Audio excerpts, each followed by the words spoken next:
What's going on is Anton from AntonDaniels.com. I appreciate you guys for continuing to rock with me, but I just got home off of an early morning flight, right? First thing through the door, I want to see my family. I love my family. You know, I'm a family man. I'm an advocate for families, right? Second thing, I got to get that hot shower because I got to throw the threads on.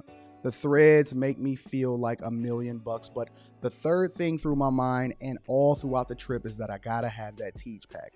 Tej makes my life uncomplicated. It's uncomplicated skincare for men. The first way that I started specifically was their level 1 system. It's a daily face wash to get rid of the dirt and grime on your skin. 2 times per week exfoliating scrub to get rid of the dead skin cells.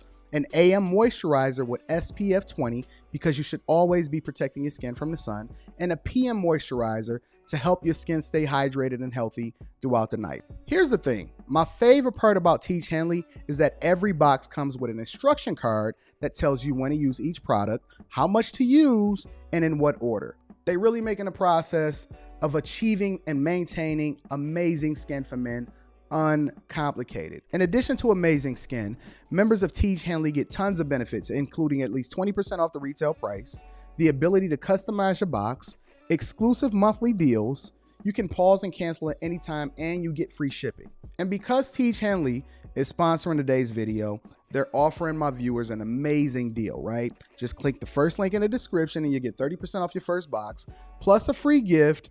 It's an amazing deal. You got to get started today. You're not out here trying to look like a Dusty. And if you travel as much as I do, which I'm sure most people don't, but you know me, I'm pushing my bag chasers in order to be in the top 5%, top 10%, top 1%. We got to make our lives uncomplicated, and Tej Henley is no better product. You got to look good. You got to smell good. And you can't be looking like a Dusty. Make sure you get started today. Click the link in the description. Get that Tej pack. Feel the Tej, my friends.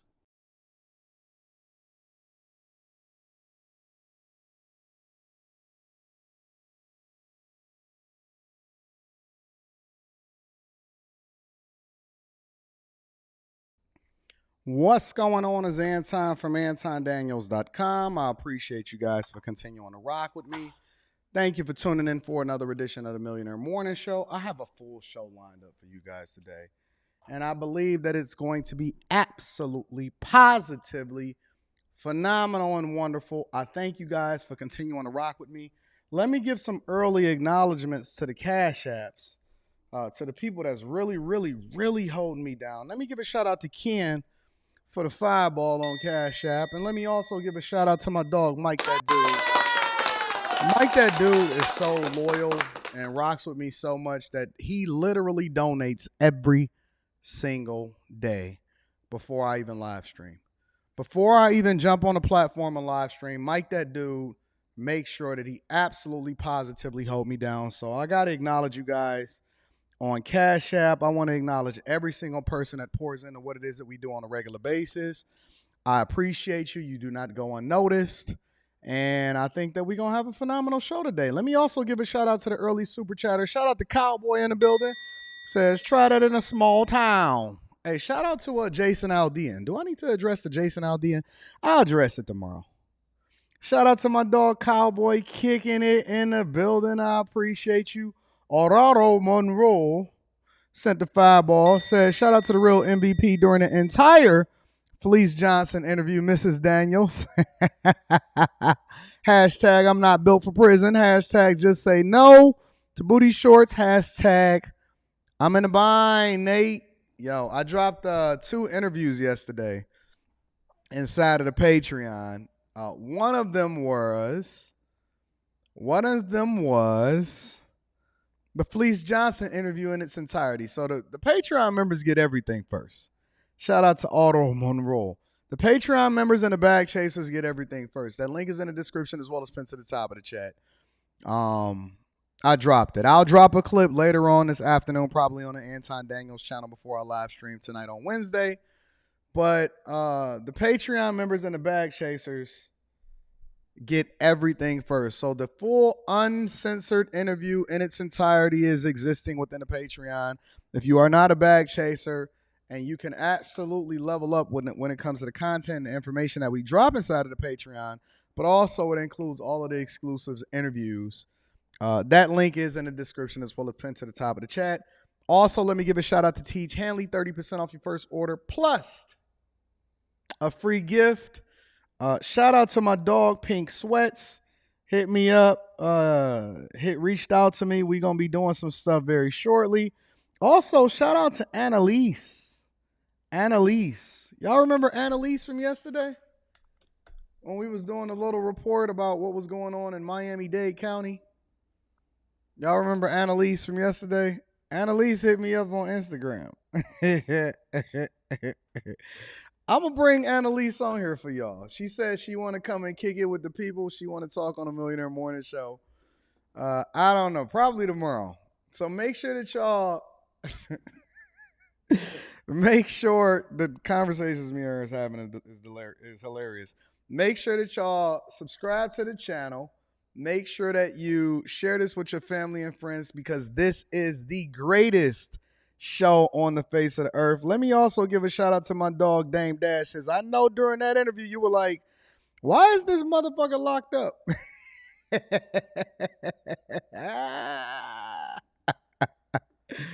Shout out to Dame Dash. I appreciate you. I got a little uncomfortable. Yo, he was hitting me with some stuff. I didn't know that he was actually people in the chat. I didn't know that he was actually like coming on to me. So I guess that's the thing. Like you don't really know. Anyways, neither here nor there. So again, make sure y'all hit a like for the YouTube algorithm, subscribe to the channel, and turn on your notifications. Q in the chat said, Anton, where's the next Patreon meetup? It will probably be in DC. It's either gonna be in LA or DC. LA or DC. So as soon as I get back from Tokyo, it's gonna either be in LA or DC. All right. So if you want to kick it with me in person, make sure you tap in. It's up. It's up. This is the greatest morning show on earth. All right, let's go ahead and get into the show because we got a lot to cover. We got to cover Jess Hilarious. We got to cover cost of living in certain areas. I'm going to be reading super chats throughout the show. We got to cover Quavo on a yacht robbery. We got to give an update on a lot of different things that's happening out here in these streets. But the first thing that we have to have a conversation about, ladies. Well, before we get into that, let me tap in. You know we got to do our tap in, all right? This is what I want y'all to do. This is what I want y'all to do. All of my people that's on the job, all of my truck drivers, everybody that's in the chat that's cleaning up their house and they got their AirPods in, all of my new mothers, right? Everybody that's on the job, they got their headphones in, the people that's listening to me and watching me in their meeting when they supposed to be in the meeting, everybody that's working from home, everybody that's working with their husband or their wife or their significant other in the crib, all of the kids that's out of school that's tapped in to the Millionaire Morning Show. Let me get a what up though in the chat. And I want you to tell me this specifically. I want you to tell me this specifically. I don't want you to tell me where you from.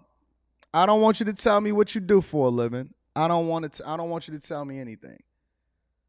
In one word, I want you to tell me what is your next goal.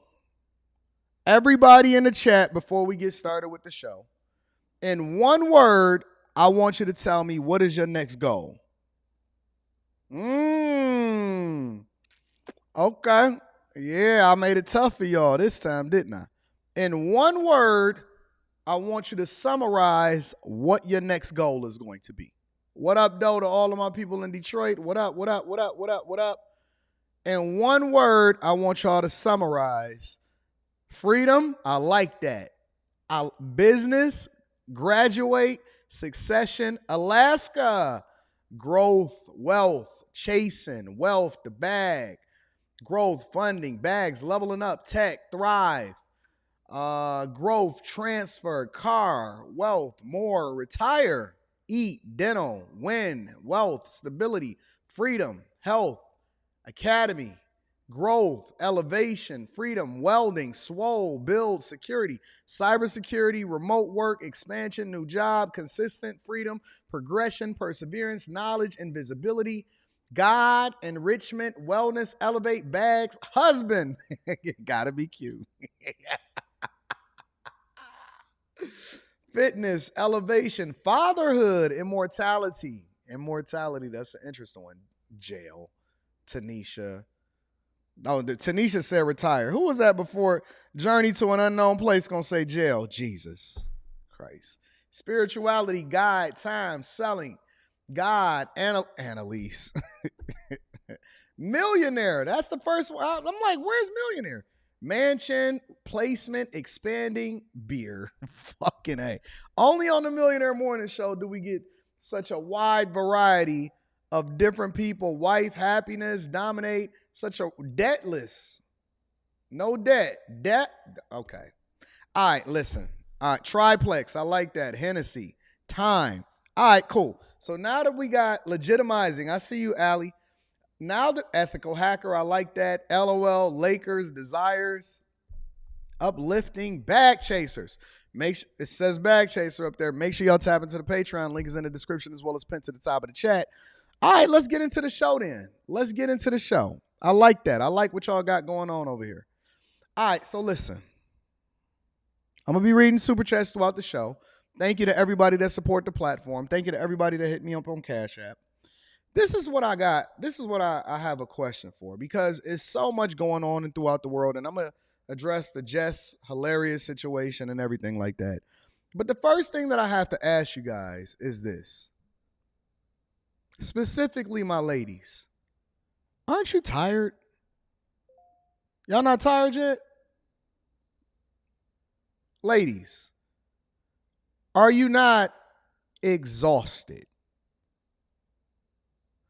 Life, for most of y'all, and I know that y'all take y'all little vacations and you have your little hot girl summer and all of that other type of stuff, right? But in reality, I'm going to be honest with you.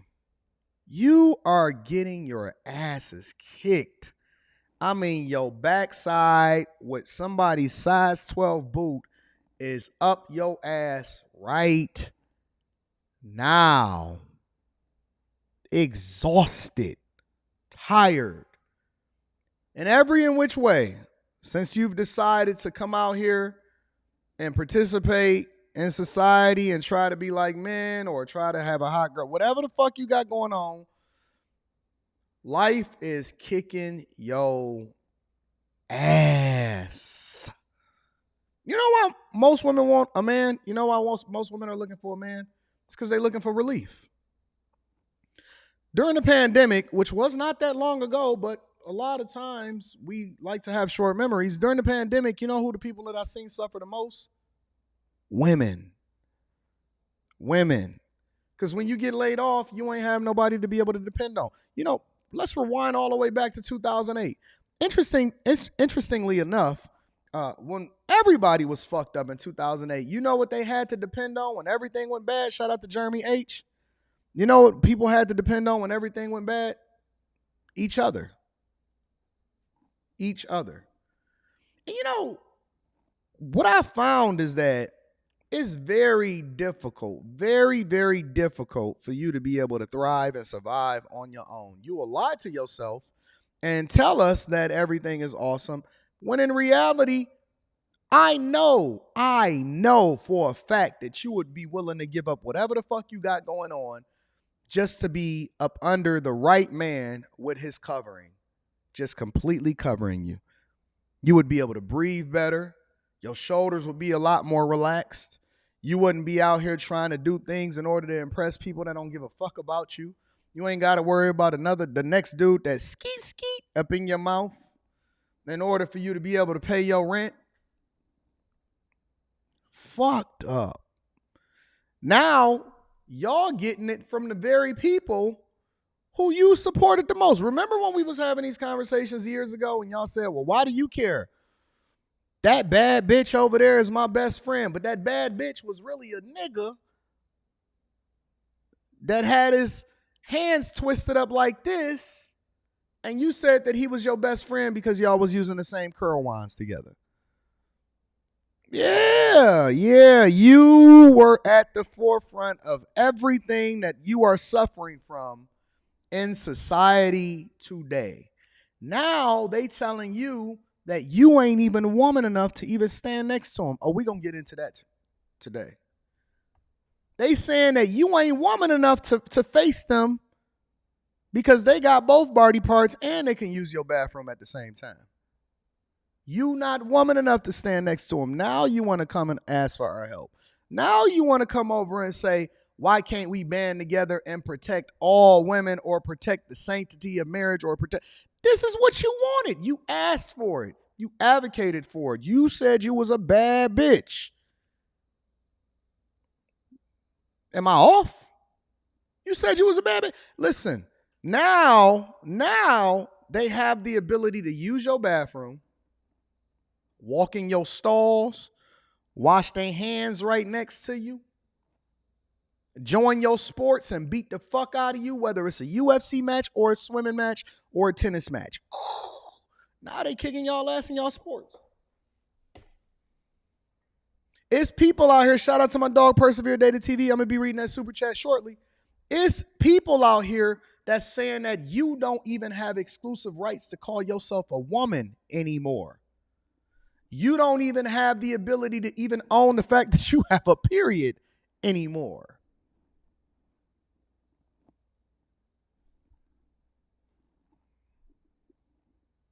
Now you want to come back into the fold. Now you want to come back into the fold. Now you want us to join hands and sing Kumbaya and come together. We've been begging y'all. Men for forever, since I've been born, have been begging y'all to get on the team. Ride with us. All I need you to, I don't even need you to talk. I don't even need you to do nothing. I don't even need you to be at the forefront. All I need you to do is to have my back. And now that you out there all alone with no fucking life jacket on, you reaching for my hand and you saying, Anton, grab my hand and reel me back in. How do I know that if I reel you back in, you not going to pull me overboard with you and then we both going to drown at the same time? Why shouldn't I save myself? Sell me on it. Sell me on it. Before we get into the show, sell me on why I shouldn't save myself. How do I know that if I reach out to pull you back into the boat and get your back on some shit, that you not going to pull me overboard and then we both going to be fucked up as a result of it? Why shouldn't I save myself? Why shouldn't men in general save ourselves? And don't sell me on that bullshit that that's what men do. No, you wanted to be a man. You wanted to go out here and do it on your own.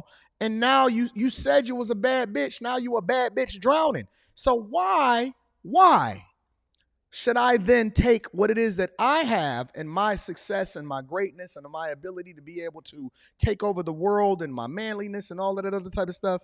Why should I reach out my hand even if I don't drown because I still got my life jacket on? Why should I reach out my hand and even pull you back into the boat? Because you was disrespectful. You said that we was some ain't shit niggas. That's what you said. You said fuck us. You said I got it.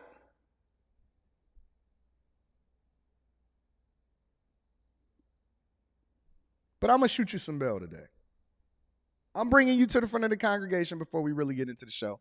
But I'm going to shoot you some bail today. I'm with you. Only under these conditions specifically. You get up under my wing.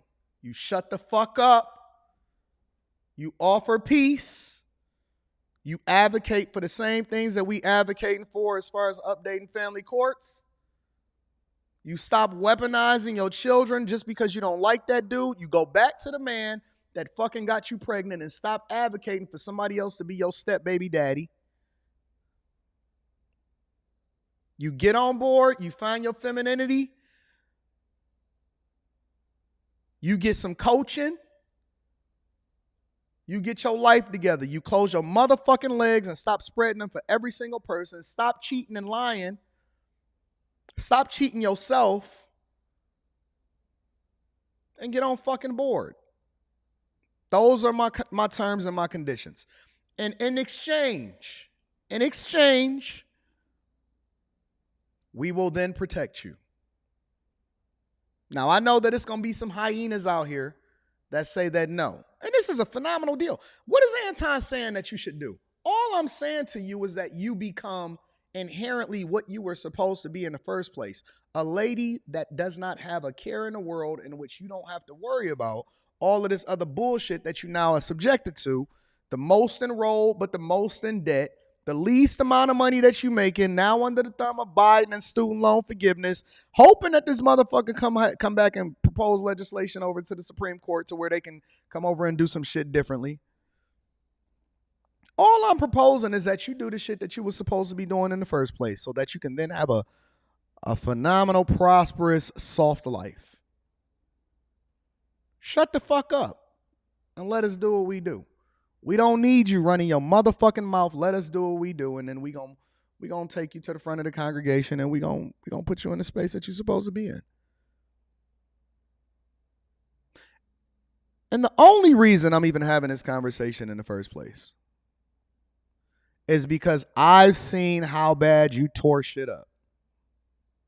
Now, our daughters and our sons are under the thumb of the people that you voted for and advocated for. You the fuck picked Obama. You picked Obama, you picked Biden, you picked all of them. You picked your legislative branch. You picked Lori Lightfoot in Chicago just because she liked getting her twat licked. You picked her. We didn't pick her. You picked her. Get on fucking board and do what you're supposed to do. Now, I'm not proposing that I save you. I'm not proposing that my God save you. I'm proposing that you save yourself and do the thing that's in your own best interest. Even if you got to make the sacrifice so that your kids don't suffer the same fate that you're suffering right now. Because we've gotten so far away from what it is that we've been supposed to be doing as a unit, and we can't do it by ourselves. We not going to drown to save you anymore. And so as a result, we see these niggas kicking y'all asses in these sports. We see that life is beating the fuck out of you and all of that. All we telling you to do is shut the fuck up. Shut the fuck up. That's all we want.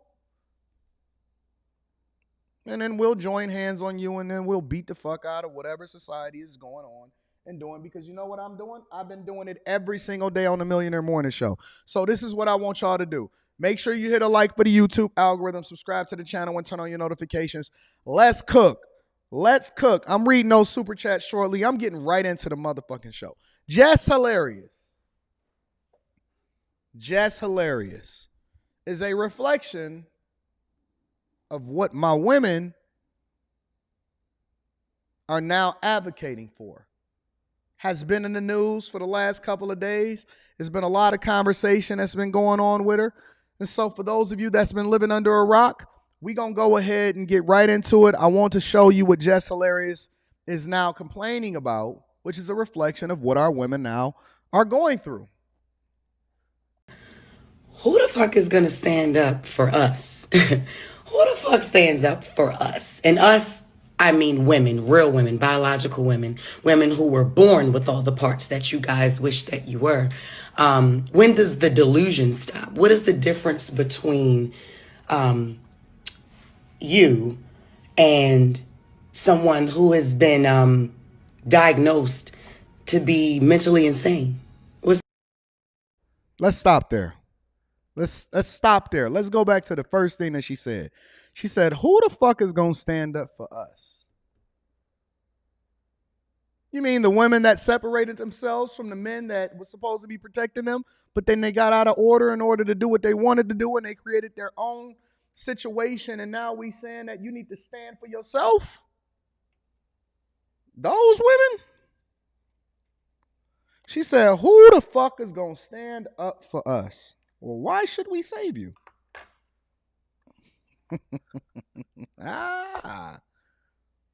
Why should we save you?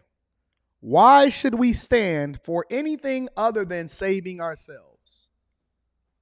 She said, it's not unreasonable for her to ask the question, but the same way that y'all banded together and y'all called men bandits, why don't y'all band together to be able to solve for the fact that y'all not even women no more by yourselves? There's nothing wrong with what she's saying, but we got to usually get to the root cause of what the issue is in the first place before we can really start to solve for it and have a conversation. No? Are you first going to bring yourself to the front of the congregation and say, we fucked up? Before we say who's going to save you, we first need to admit the delusion. We first need to bring you to the front of the congregation to solve for the idea that this is a self-inflicted wound. This is not something that's supposed to even be our fault. Men, fellas, how many of you feel like you're under attack? How many of you, when you see a woman trying to be a man, you still be looking at her like, what up, little nigga? You know, we ain't working. Little girl, I will beat the fuck out of you if you get out of line. Please step back. No man is worried about a woman taking his place and his manhood. But conversely, you are now under the thumb of the thing that your president, Barack Obama, advocated for and still writing open letters. He said, this is my legacy. This is what I'm standing for. No man is worried about it. No man is worried about a little girl talking about that I'm going to kick your ass. We be like, yeah, that's all right. Listen, after I get done beating your ass, you probably going to fall back into your femininity and you're going to be trying to take them panties off. Because up under all of them clothes, you still her. I'm still me. And you still going to be limping and feeling a little bit sore after I get done with you, both from getting your ass kicked and from getting your ass pounded. Which one you want? After I get done kicking your little ass, you're going to be wanting to fall back into your femininity, and then you're going to be wanting to get me to do what it is that we do. Now you feeling feminine again after you got your ass kicked. You still a little girl under there. Who you talking to?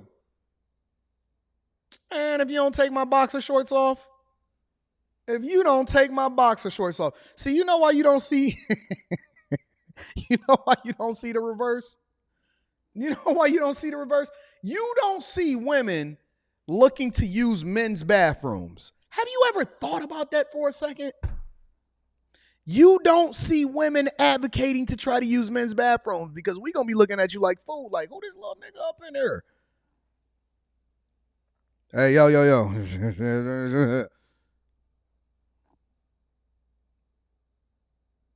Hey, yo, we got a baddie in the bathroom.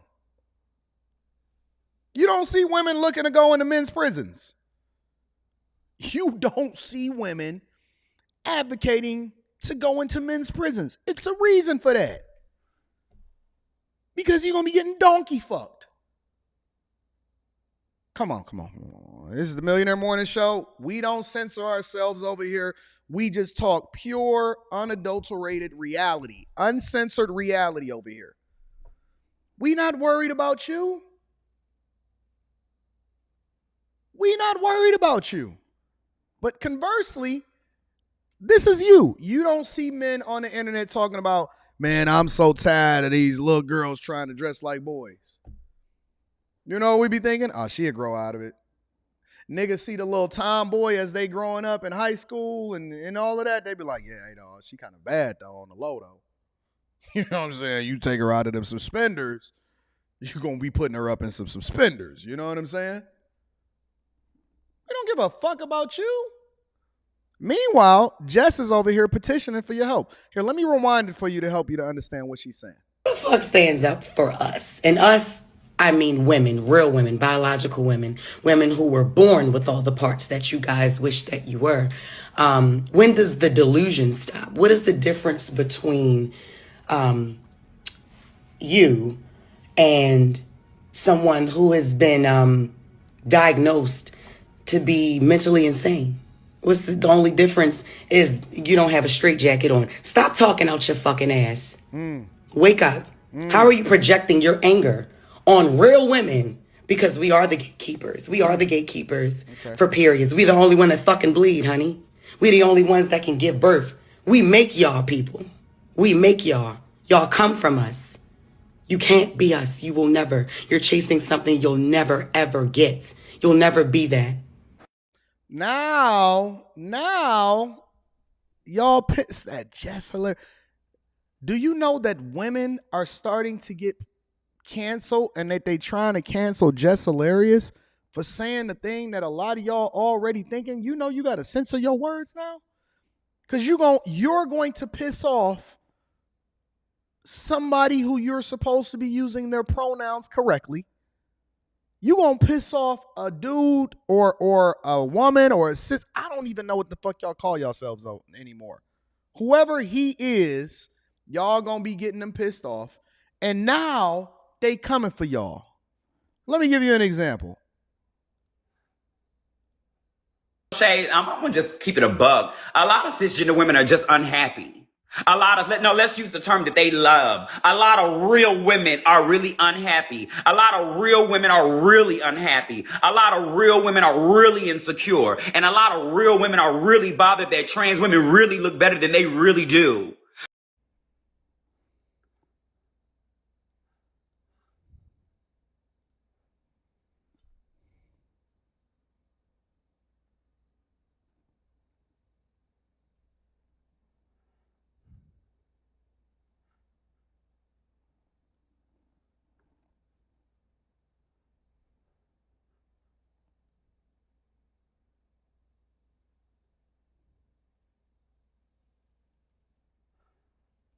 Since they really want this real word, bitch, you can have it. Girl, you can have it. Girl, it's not my fault that you mistaken my happiness and my femininity as a challenge. Sweetie, when I was identifying how feminine I was and how far I wanted to go and how I wanted my inside to match my outside had nothing to do with you. Okay? Because it seems like y'all only have so much to say when it comes to competition.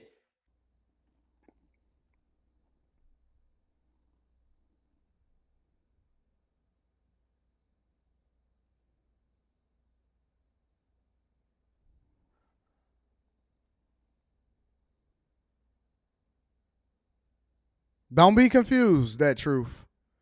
Don't be confused. You are not confused. You know what's going on. Don't be confused. Don't be confused. You know what's up. And you know what the craziest part about this whole thing is? It's getting so good now. The surgeries, the replacements, the whatever the fuck y'all able to do, y'all said that the body shapers was for everybody. It's for everybody, right?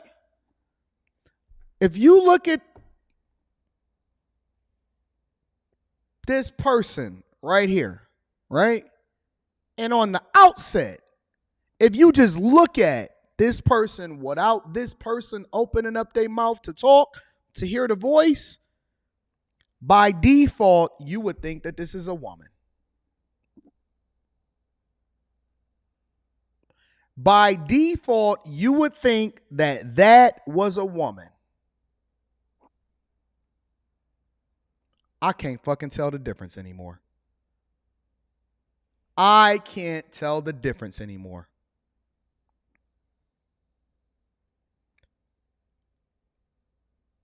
And they coming back at you now.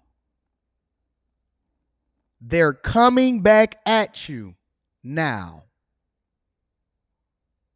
When you speak your mind as a, what did they say, identify you as a cisgender woman? I don't even know what the fuck that is.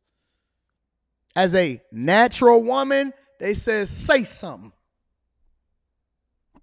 Say something. I fucking dare you, nigga. Say something, nigga. Say something, nigga. I dare you to say something, nigga. They turn into a Hodge twin with their voice. Yeah. Yeah. I dare you to say something, nigga. What you want to do? You thought that you was the only one that was going to be able to say what you wanted to say and get away with it? Yeah. Yeah. I got your cis woman, sis. You want to have a conversation with me? Yes. Okay. I dare you to walk up on me and run up on me.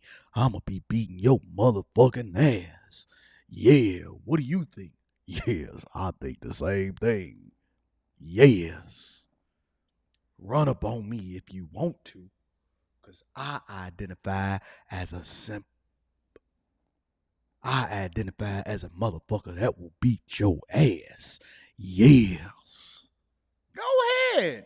Run up on them if you want to and see what the fuck is going to happen. You going to get mollywopped. You going to get your ass. You have nowhere else to turn to. You ready to come back home? Yes. You ready to come home? Now you want to come home. Now you want to come home to daddy. Daddy's home. Now you want to come back home to daddy. Okay. Now she want to run back home because she's scared.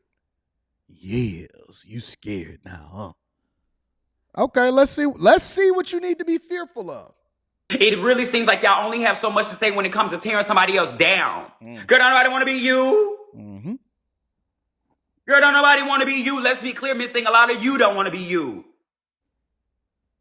Bitch, I speak very frequently and openly about my penis, about the type of sex I have, about the type of men that I'm attracted to. Girl, don't nobody want to be you. Y'all are just mad that people are really out here moving and happy, and y'all are really mad that people are being mistaken for you and getting more respect than you do. That has nothing to do with us. That is not a reason why you should be disrespecting us and trying to make it a big thing. Girl, don't nobody want no period. Don't nobody want no motherfucking kids, because a lot of you hoes don't want no kids. A lot of y'all only having these motherfucking kids to keep a man around. A lot of y'all only having motherfucking kids because you trying to make your mom and daddy happy. A lot of y'all are married or not even married, but the ones that are getting married are motherfucking married to a man that don't respect you, probably beat you, don't give you the compliment, don't treat you like the real woman that you are. So why are you really mad at us? You're not really mad at trans women for considering ourselves women. You're mad because you don't really get respected as the woman that you really were born to be real in. Girl, stop taking all your frustrations and your disrespect down on other people. That has nothing to do with us. Anybody trying to take your place? Girl, the only reason why you feel some type of way is because we look like something. Girl, but at the end of the day, none of us are respected. And I tell y'all all the time, as a trans woman, if I would have known, I would still be a woman. But bitch, if I would have known the things the difference between being a man and a woman, girl, it sucks being a woman.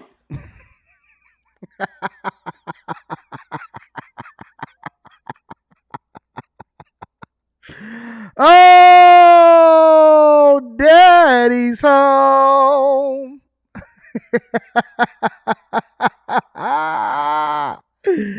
They don't want your plight. They just want your man. They don't want your plight. She said, he said, look at me. I done already fucking gave up the ghost. Whoever this is said, I don't want your period. I just want your nigga. I don't want your kids. Ain't nobody trying to be out here bleeding, getting all of that demonic energy up out of me every day. I just want your nigga. Nope, don't come to me asking me to save you. I ain't got nothing for you. I ain't got nothing for you. Now you want us to fight the war for you. Yes. I ain't got nothing for you. This is what you gonna have to deal with. Fight your own battles now. Girl, do you think a person will really transition to still live a sucky life? People don't respect women. And when you are sexy, bitch, they only look at you as a sex object. Bitch, they fuck y'all ugly ass. Girl. Bitch, you not mad at how men look at us, because men fuck anything. Men are out here fucking children and animals. So girl, let's stop making it about, about what men like or what who trying to fool who. Girl, niggas don't give a fuck. We don't have to fool no motherfucking body. I'm sure some of y'all real women have seen men fuck other real women and be like, ew. We feel the same way. Girl, when I see men that talk to me and I see their baby mamas and their wives and stuff, I be like, ooh, like how you. Oh, snaps, hit you with the deep voice right after that. She said, yeah. She hit you with the Hodgson voice. She said, what I'm like, yes.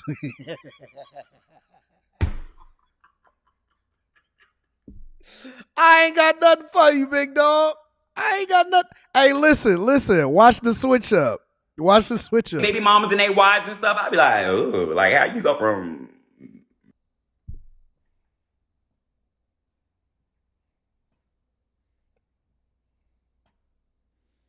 Yes. No, this your girlfriend. This your girl. When I was reading the comments, when I seen this video, and I was running up and down that bitch to see who was agreeing, you know what they were saying? Talk, sis. Get them, sis. That way. She cooking. I don't know what else to say. Mic drop. That's what the fuck all of the girls or the guys or whatever the fuck that was in the comments was saying. Mic drop. And we just came off of June month. Yes. Cook, sis. And I'm taking your man. This is what the comments was saying. And I'm taking your man. And I'm coming to get your kids. And I want everything you got. And I want equal pay for equal rights. Cook. Now you want to come back to the front of the congregation. Now you want peace. Now you want my covering. Well, that's going to cost you. If you want, no, listen. Let's be very, very, very transparent and clear right now.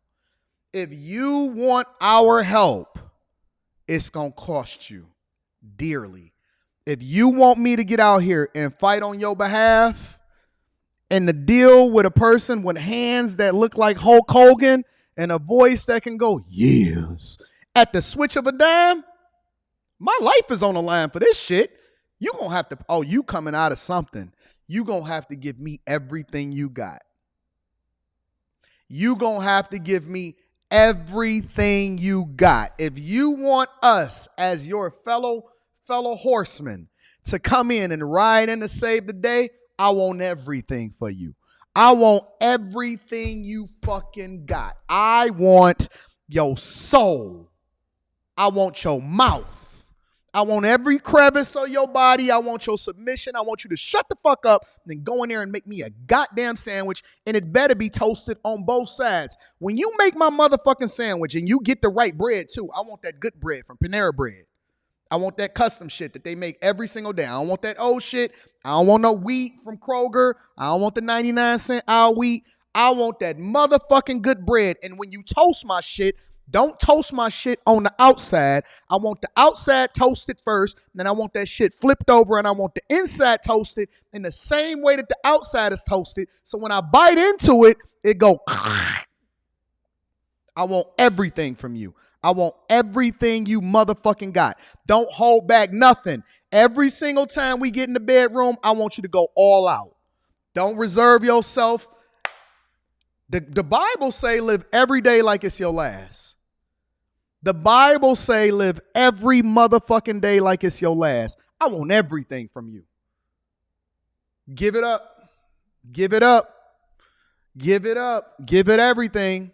I want everything from you. Fellas, this is a non-negotiable. Any woman that wants to be under your cover and want to be protected from the woes and the ills of society and what it is.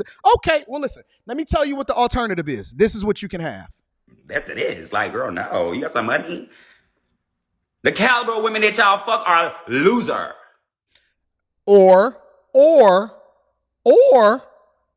because it's only one way. It's that way or it's this way.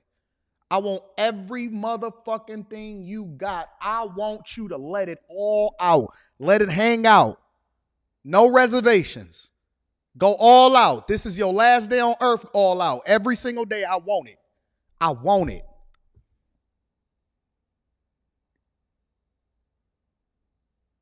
That's the only way. I want your full submission.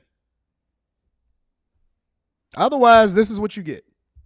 And you bitches will never be shit because you don't care to be shit. You always worried about the wrong thing. You're so worried about what a man like before you motherfucking care about what your children like. You worried about what a man will approve before you realize what your children approve. You so worried about pleasing a man before you worried about pleasing yourself. Girl, your battle is not with us. Sweetheart. The issue is not between us. Sweetheart.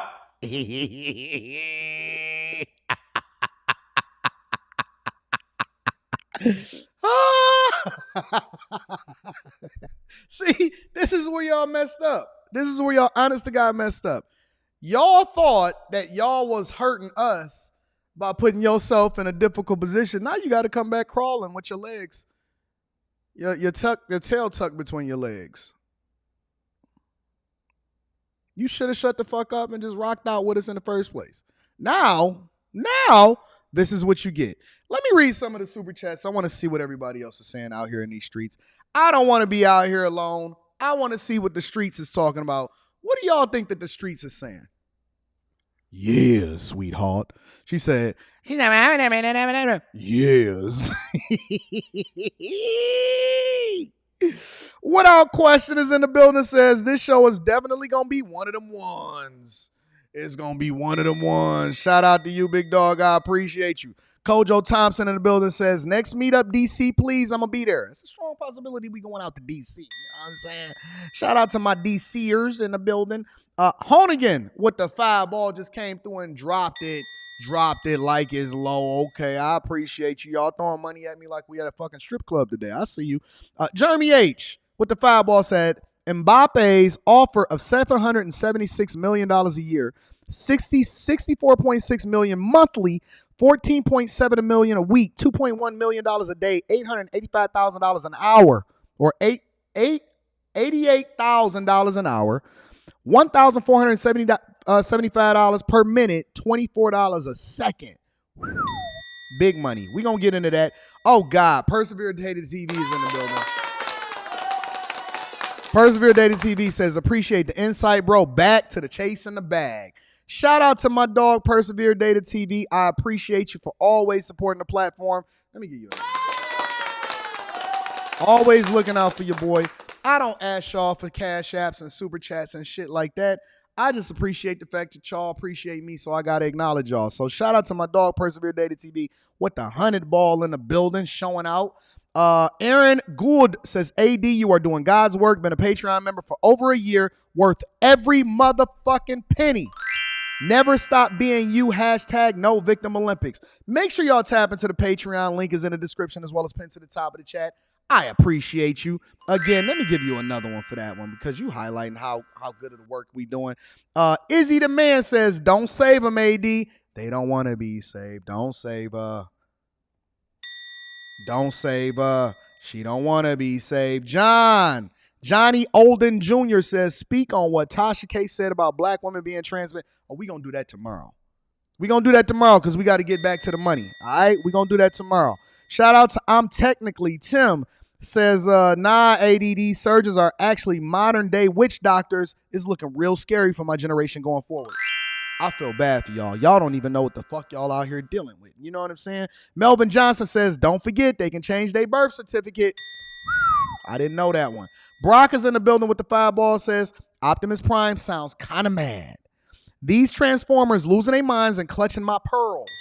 Shout out to my dog Brock. I appreciate you. Noble Xavier is in the building, says, what would the good doctor, Umar Johnson? Dr. E. Tunde is in the building.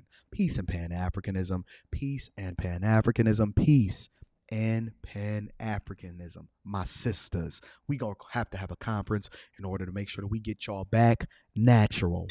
Shout out to Dr. Umar Johnson. I seen some shit that he said. I said, I don't even want to react to him today because he's feeling a certain type of way. Classy B says, let she cook.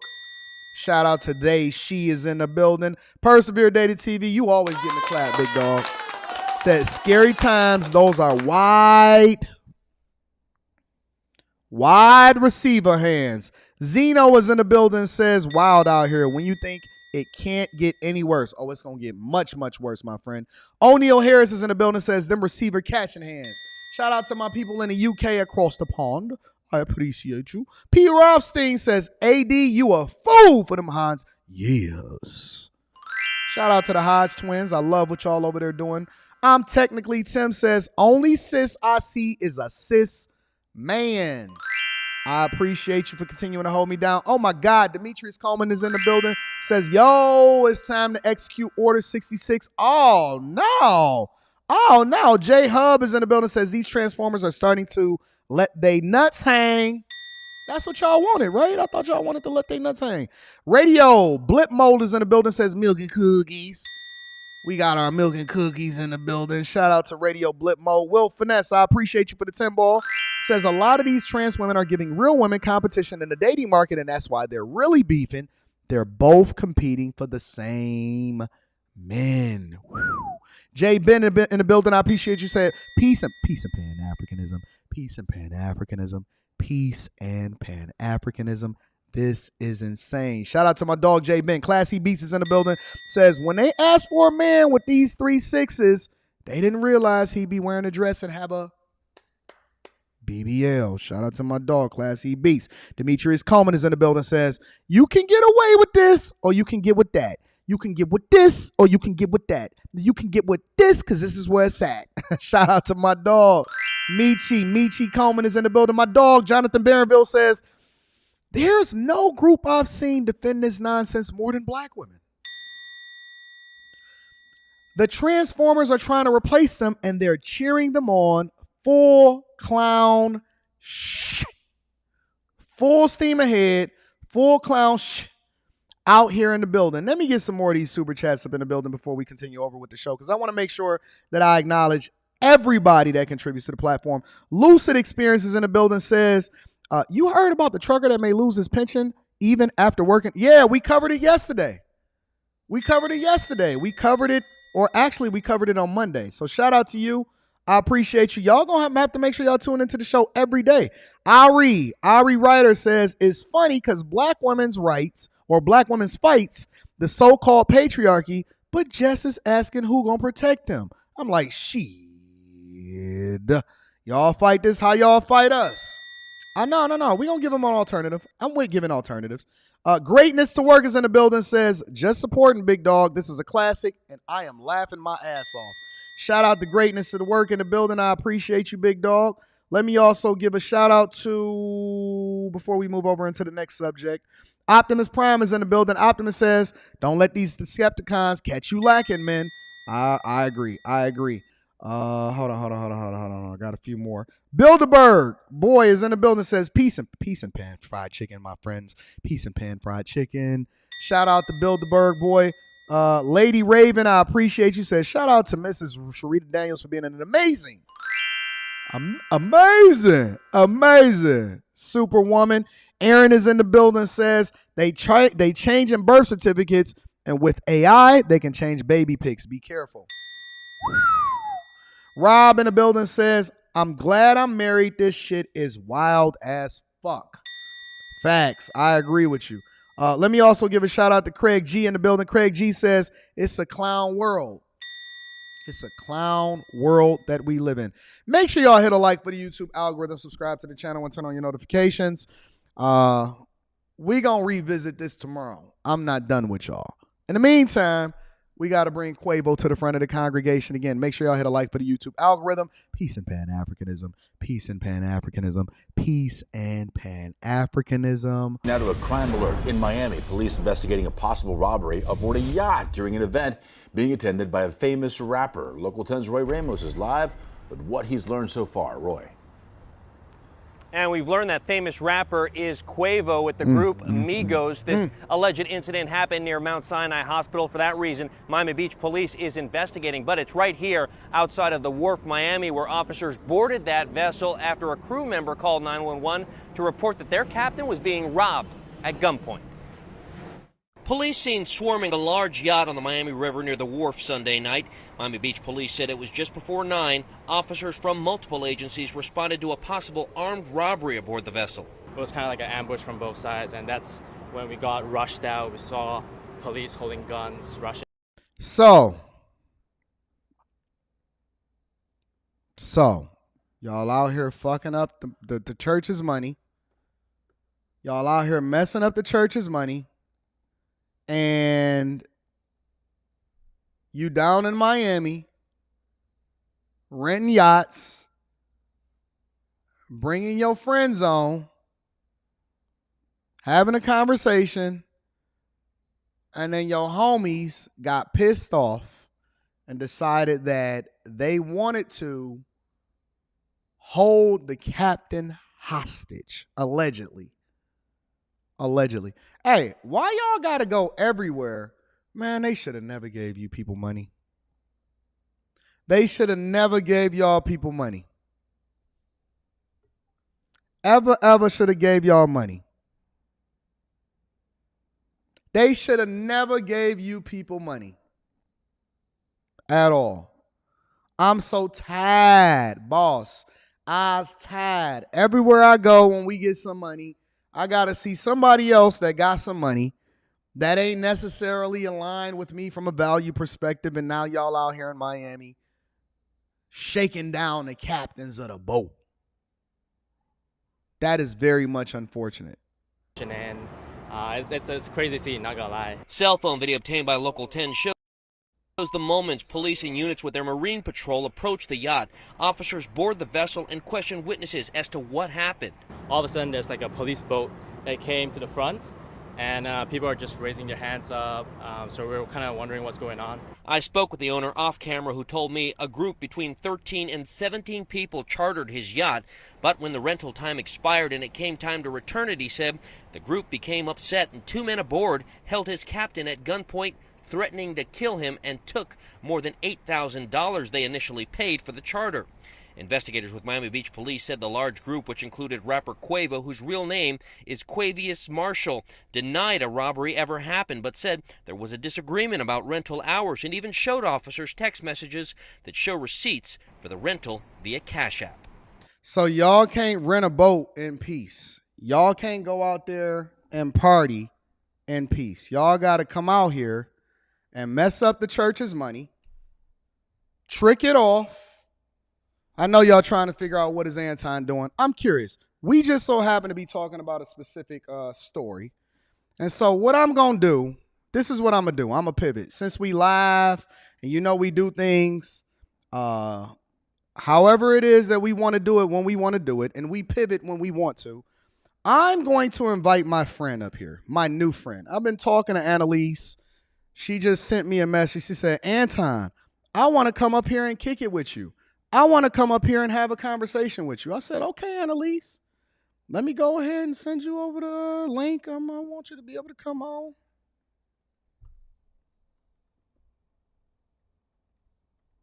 Okay, Annelise, I was feeling what you was talking about. Just let me know when you're in. I want to get what Annelise's perspective is of what's happening down here in Miami-Dade County. I want to know. I'm curious. I want to know. Why is it that when people get money, they don't evolve, honestly? Why don't you change your circles? Why don't we change whatever it is that we're doing or how it is that we operate? I thought that money was supposed to change you. I thought that money was supposed to change you. The thing that people don't understand,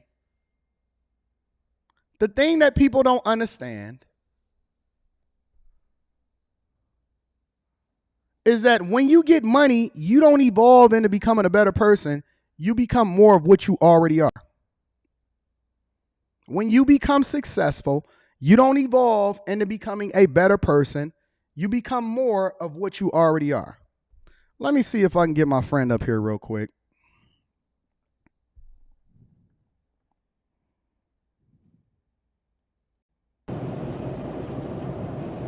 Is it Annelise? Yes, it's Annelise.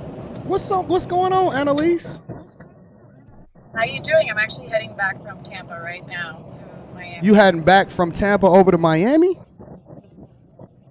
Yes, sir. You are famous over in these parts, Annelise.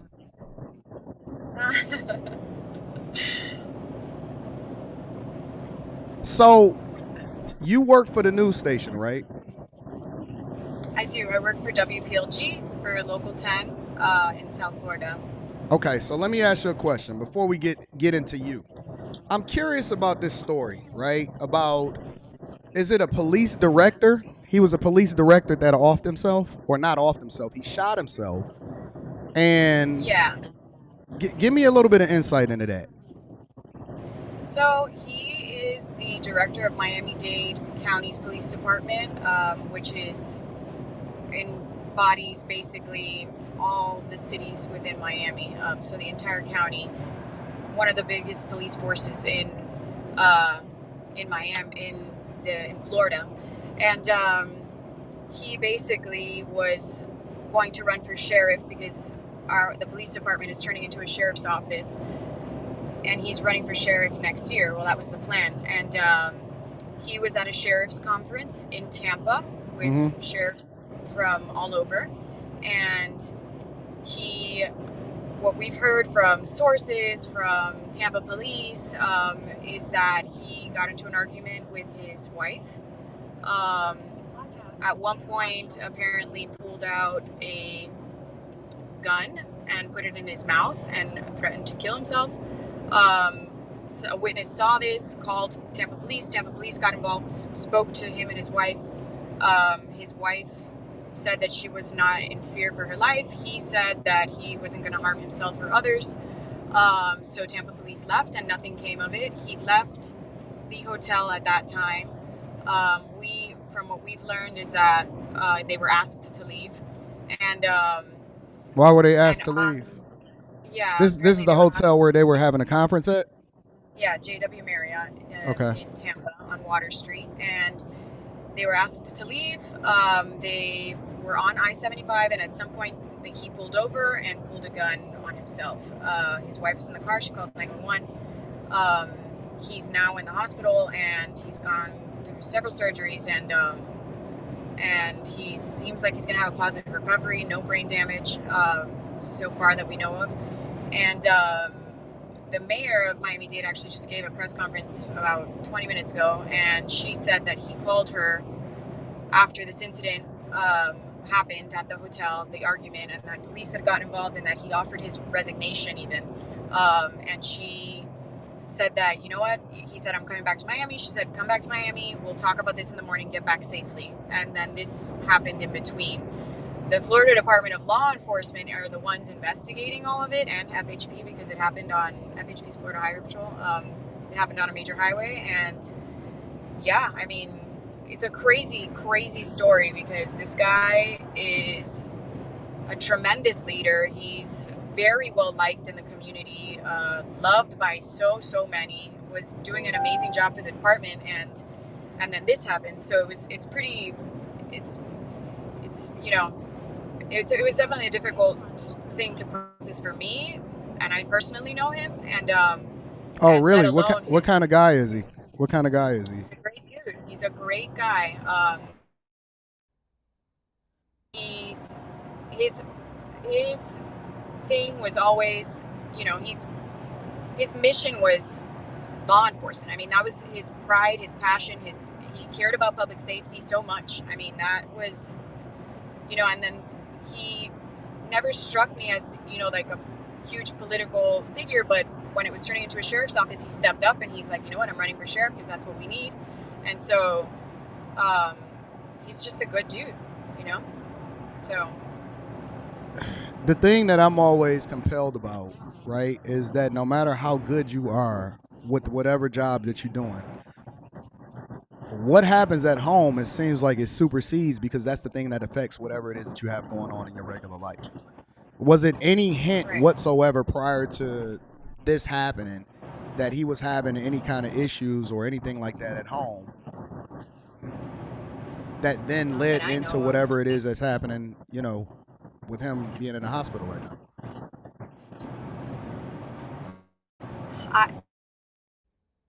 Just because I I mean, I know him personally because we've interviewed him a bunch of times, and we have friends in common. But I can't speak to his home life. I know that he has kids and he loves them very much. He has a granddaughter that he's obsessed with, and so it doesn't. I mean, it never struck me that anything was going wrong. But that's the scary part, right? Like you never know. The happiest people sometimes take their life, or the seemingly happiest people take their lives, and it's scary.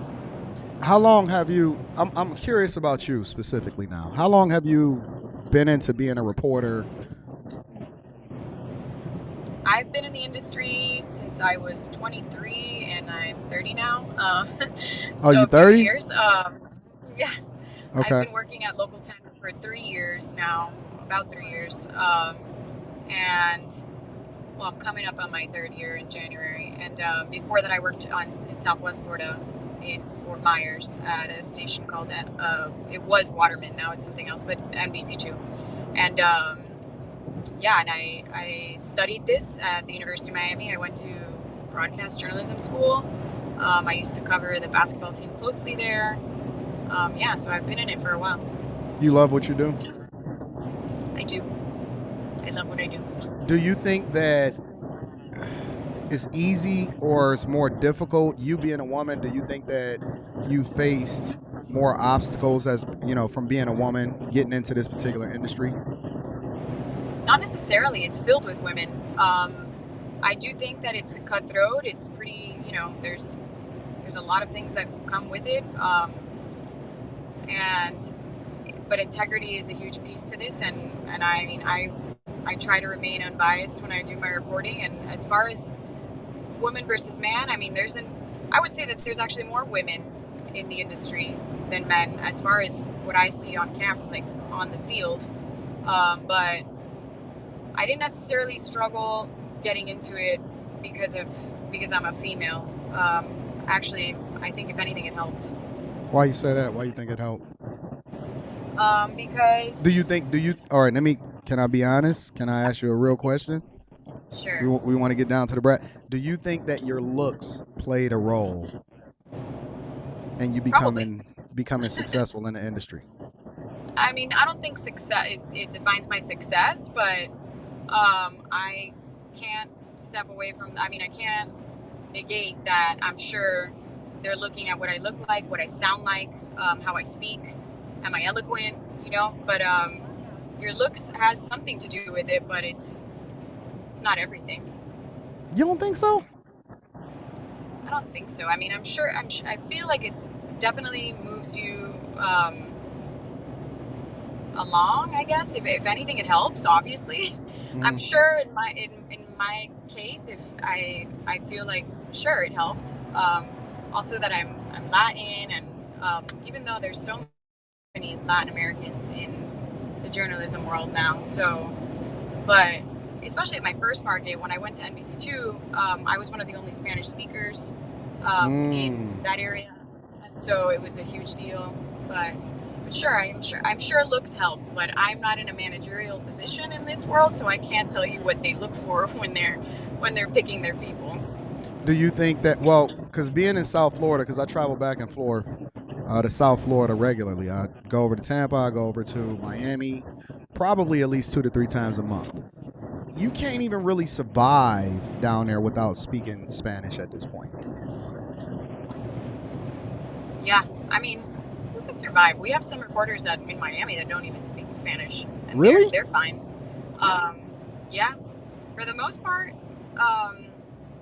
you're always paired with a photographer, like a camera person, or like one of you speaks Spanish if you're in the area. And in Southwest Florida, you could totally survive without speaking Spanish, but it's definitely helpful. Actually, in Miami, some reporters speak English and Creole, and that ends up being helpful when we go to certain neighborhoods, and it's a community filled with people that only speak Creole. So I don't speak Creole, so in that situation, I'm like depending on somebody else, or I just can't, interview those people because I obviously don't speak the language. But Spanish definitely helps.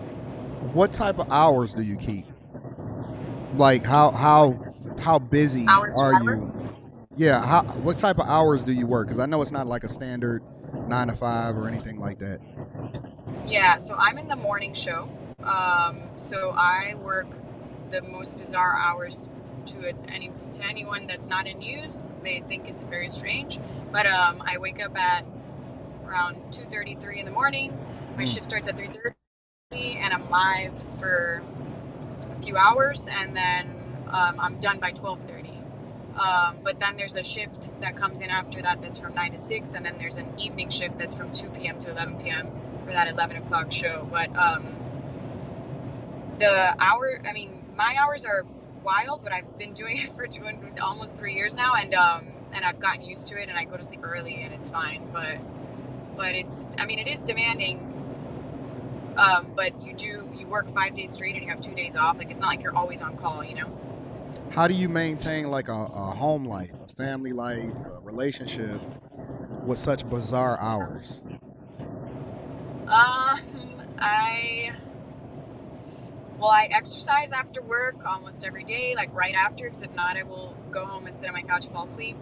And I recently got married, and he's in big law, and so he's like a slave to his firm right now, and so we don't really see each other until the weekends, but it's fun on the weekends because we have the whole week to talk about, because I'm asleep by the time he gets home. And then my family, I see them multiple times a week. I mean, we live like right by each other, so it's not terrible, but I can't do a lot of things during the week, or my sleep schedule is always kind of messed up, but I push through, and I mean, as long as I can, I will, Mm-hmm. Do you plan on, you don't have to answer any of this stuff, do you plan on having kids like soon in the future or anything? And if you do, how do you think that that's going to affect your career? I do plan on having kids. And I don't know. I mean, a lot of people do it. I've seen pregnant people out there till they're about to pop, and they're walking around and doing their job.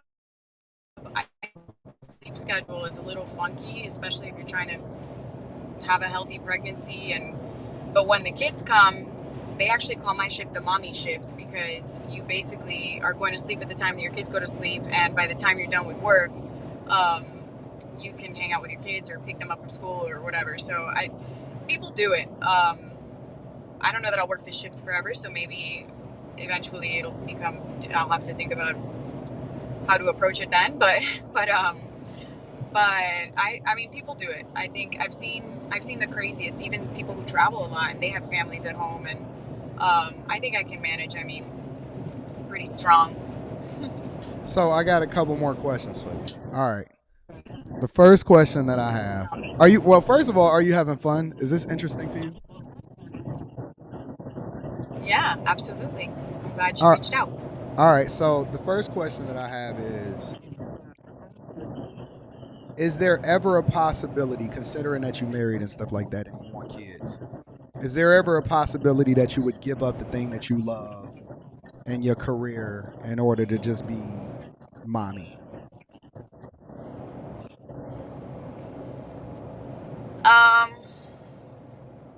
Right now, my answer is no. I don't think I would ever give up my career to be mommy, but I don't know what will happen when I become mommy. You know what I mean? Yeah. So, I can't, I see my sister, she has 2 beautiful little babies, and she's a hell of, she's just great at what she does, and she's taken a step back, and I never thought I'd see that day.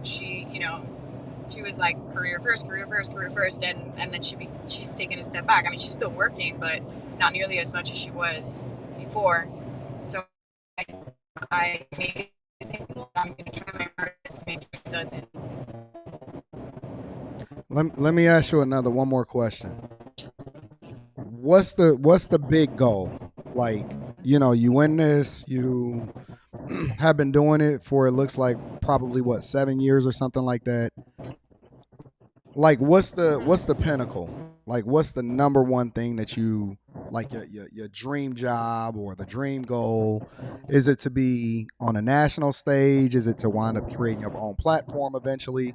Like, what would be that milestone moment, that lifetime moment that you would say, yo, I really, really have gotten to where it is that I really want to be?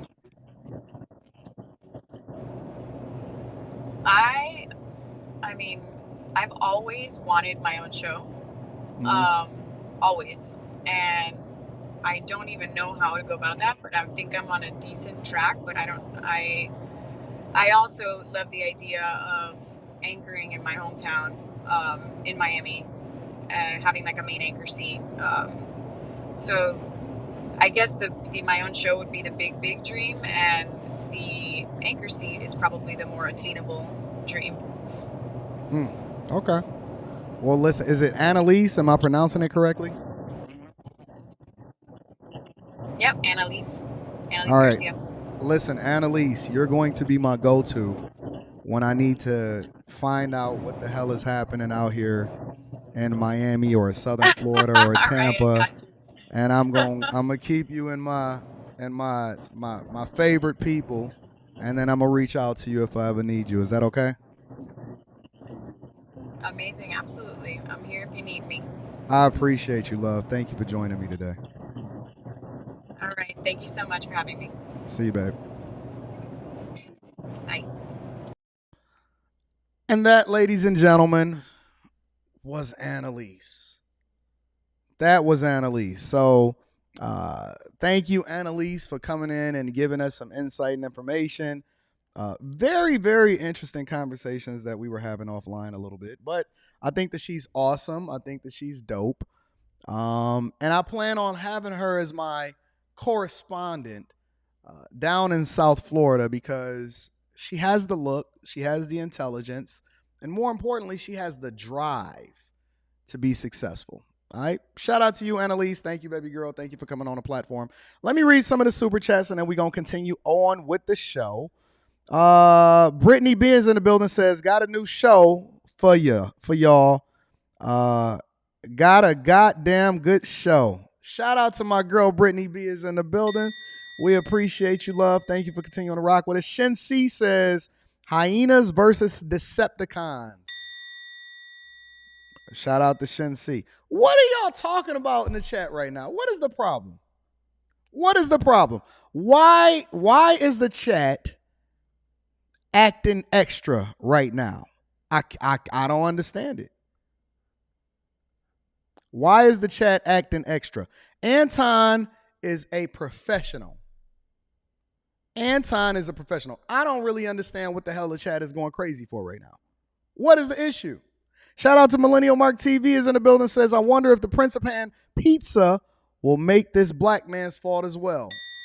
Shout out to my dog, Millennial Mark Pizza. Or Millennial Mark Pizza. Millennial Mark TV. I appreciate you, big dog. I'm technically, Tim says, hashtag I love Tampa. For real, for real. For real, for real. Shen C says, can he be charged with attempted murder? Only if he attempted to murder him, I'm assuming. Slan Sells Cars is in the building, says, she's so gorgeous. Anton didn't even mention her bad connection. I wouldn't either, for real.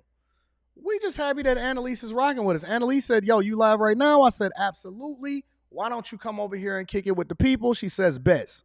And I sent her the link. That's all that's to it. It's that simple, y'all.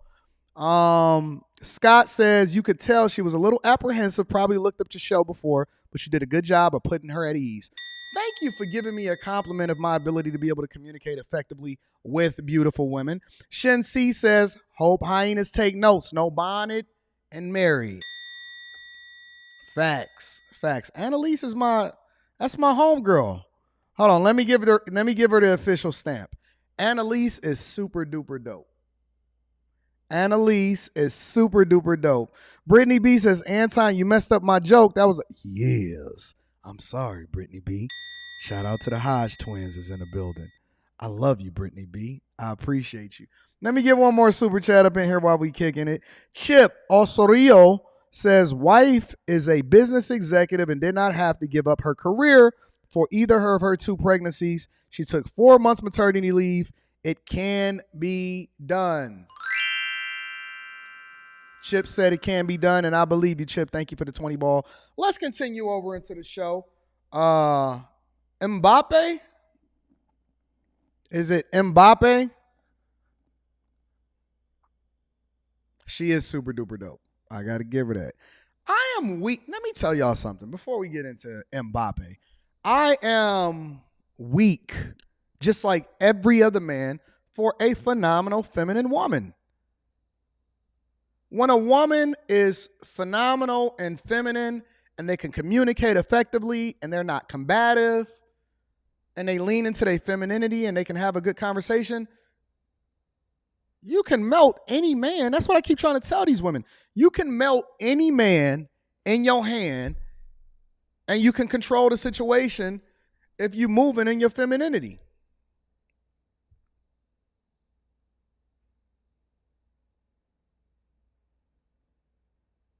I'm not crazy. Y'all crazy.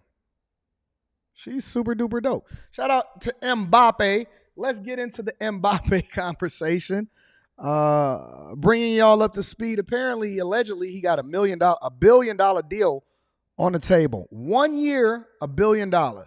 Saudi Arabia, with its seemingly endless billions, on the verge of making its biggest move yet to try to use the world of sports to change its image, what has been called by some as sports washing. With a move even bigger than buying a major stake in the sport of golf, today the Saudi Arabian soccer team Al Hilal got permission to pursue contract talks with 24-year-old French. Hold on. Look at Azriel trying to expose me. Look at Azriel because she done met me in person 100 different times. Azriel gonna talk about Anton loves being around beautiful, feminine women. I do. That is not a secret. That's not new, guys. He's been honest about it. Doesn't ever detract from the awesomeness that is Queen Rita. See, she's giving you the game. Thank you, Azriel, for helping them to understand what the hell is going on. Soccer phenom Kylian Mbappe. Reports indicate they're offering more than $1 billion for Mbappe to join them for one season. $1 billion for 1 year. Jesus. For perspective, that is more than LeBron has made in his entire 20-year NBA career. Did we pick the wrong sport? You know, I always thought that baseball players were the kings. I thought that baseball players ran shit. Have we been picking the wrong baseball players and golf players? Have we been picking the wrong sports in general? $1 billion for 1 year? Mbappe almost single-handedly helped win the World Cup for France last year. Right now, he's in a contract. What human on the face of this earth that hasn't created something, right? That hasn't created something that then adds value to the general public or something like that. What human on the face of this earth is worth $1 billion in 1 year? That is insane to me. Standoff with the club where he's played since 2018. The Saudis have proven themselves willing to pay crazy, stupid amounts for talent. And for his current team, Paris Saint-Germain, there is a huge incentive for Mbappe to actually take the deal. Today, the Saudi team, when they got the permission from Paris Saint-Germain to pursue the contract talks, in the proposed deal, Paris Saint-Germain would collect $332 million as a transfer fee. So not only would he be making over $1 billion in 1 year, Paris Saint-Germain would also get a $330 million transfer fee as a result of it. That's crazy. That is, listen, I'm out here talking about my little money that I done spent every month. Oh man, I'm spending $100,000 a month. This dude talking about $1 billion. It just seemed so unfathomable to make $1 billion playing soccer in 1 year. And then Mbappe would pocket a mind-boggling $776 million for playing for 1 year. Again, more than the entire valuation of 10 NHL franchises. But the most remarkable part is that Mbappe might actually turn this down. Reports indicate he's not interested in playing in Saudi Arabia. Doesn't seem like the Saudis will give it up. Either way, it's clear soccer is the latest front in the sports world, where the Saudis are trying to buy relevance. Earlier this year, former Manchester United star Cristiano Ronaldo inked a $220 million 2.5-year deal to join the Al Nassr team in Saudi Arabia. Ronaldo, long considered the best player in the world, but he's 200. Hold on. Did I hear that right? Hold on. $20 million 2.5-year deal. Reports indicate he's not interested in playing in Saudi Arabia. Doesn't seem like the Saudis will give it up. Either way, it's clear soccer is the latest front. Ant Johnson said, I don't think it's a grand total of $1 billion. He's not actually getting $1 billion. But they have to spend $1 billion in order to get him. So the goal, he would pocket $776 million for 1 year worth of work. The other side of it is that the actual Paris Saint-Germain would get $330 million as a result of it. So they would have to spend over $1 billion, but he would pocket over $770 million. What the hell is going on out here in these streets? Over $770 million for 1 year worth of soccer work? Reading Super Chat shortly. Sports world, where the Saudis are trying to buy relevance. Earlier this year, former Manchester United star Cristiano Ronaldo inked a $220 million 2.5-year deal to join the Al Nassr team in Saudi Arabia. Ronaldo, long considered the best player in the world, but he's 38, a little past his prime. His signing didn't get the type of splash the Saudis may have been hoping for. But let's be clear. This is a deal with the devil. $200 million plus for a 2.5-year contract? Who turning that down? Who wouldn't go and play in Saudi Arabia? I know some chicks that'll do some strange things for some change for a couple hundred ducats. I know some chicks that'll do it for the clout. I know some chicks that'll do it just to get on your Instagram, on your IG Live. Who not taking over $750 million to go out and play soccer? Listen, I will be surprised if he turns this down. I will be surprised if he turns this down. I would watch soccer just to see how good he is. Now I got to go do some research because I've never went and watched Kylian Mbappe ever. Y'all said Messi turned him down. I can't do it. I can't do it. I can't do it. For that bill, you know, for $1 billion, you know what some of these people will do? Well, not because of the Saudis' human rights atrocities, which of course, while true, exist in a lot of countries where big-time sports take place. But with this contract offer, the Saudis are threatening to take the best player from the world's most popular sport and place him in relative obscurity. So will he do it? Joining us now, Alex Ward, national security reporter for Politico, has been covering the Saudi Arabian advances into the world of sports. Thanks so much for coming on. Appreciate it. Is he going to do it? No chance. He wants to be the best player in the world, and to be the best player in the world, you have to play in the best leagues in the world. The Saudis are currently buying some of the best players that they can in order to make up for that. But at this point, even if you got a Ronaldo and you get other major players, you can't build a great league by just getting a few great players that are past their prime. So no, he's not going to do it despite the crazy money that they're throwing at him. And how is it possible that he wouldn't do it? For 1 year. All you got to do is play for 1 year. Listen, I don't believe that for a second. I don't care who the fuck this reporter is. I don't care what he's saying. He's saying that he wouldn't do it because he want to be considered the greatest player in the world. You can do that after 1 year. You can do. Here's the thing that people don't understand. Honestly, for either you're going to have to make that up on the back end somehow, but it's hard to make up $1 billion in 1 year on the back end. It's hard to make up $1 billion on the back end. I'm going to be reading that super chat shortly. For $1 billion in 1 year, is no way that I wouldn't take it. Is no way that I would not take it. No way.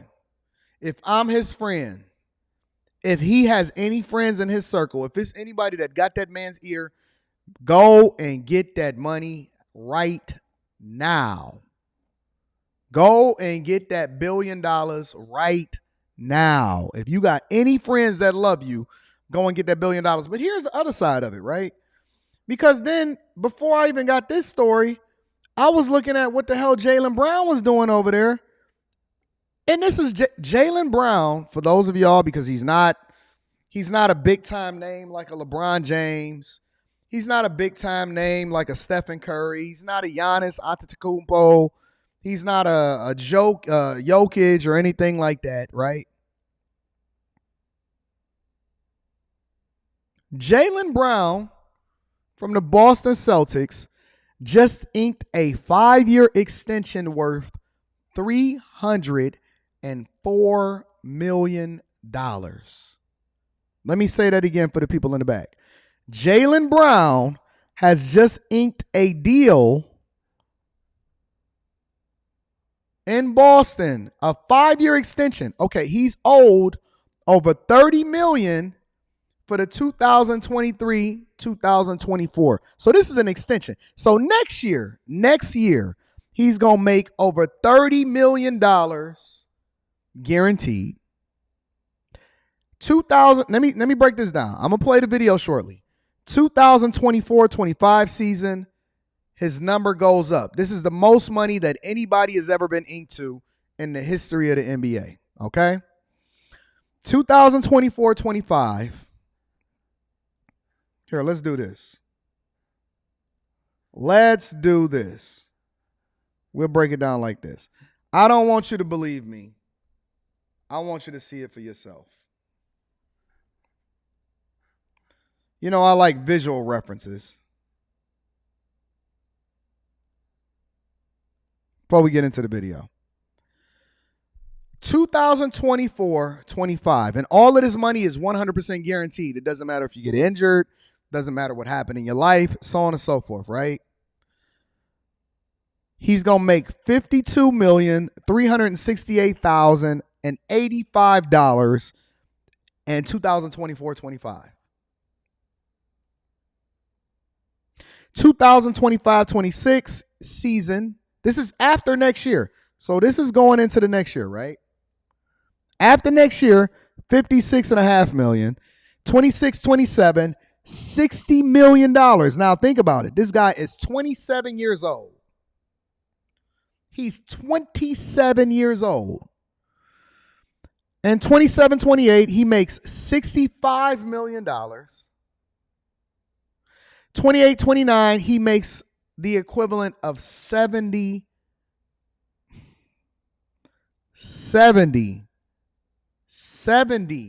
million for one season of dribbling a basketball.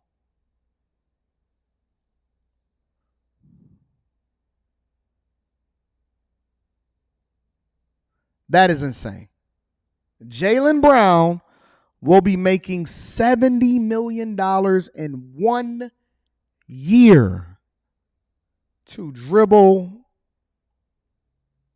a basketball. You don't have to be knowledgeable on sports, Mystique. We talking about money. This ain't got nothing to do with how many points per game you playing, how much you putting up on the scoreboard, or none of that type of shit. We talking about 70 M's. I don't give a fuck how much you score per game. You know, when I go, right, because I pay a lot of money. I pay a lot of money for my seats, my courtside seats, right? I pay a lot of money per year. I pay the equivalent of about $50,000 per seat. I pay $50,000 per seat. I got 2 seats. I pay a little bit more than $100,000 a year. When I'm sitting on those seats, right, and I'm having conversations and we enjoying and we high-fiving, or I may give some seats over to my friends or whatever, so on and so forth. You know the thing that I think about? I don't be thinking about when they putting up them shots. I be thinking about how much money they making in that particular game. I be thinking, man, he making fucking $500,000, $600,000 just to show up tonight. He riding on a private plane and he's making $500,000, $60 million per year, $500,000 per game, $60 million. That's insane to me. That is just absolutely, positively insane to me.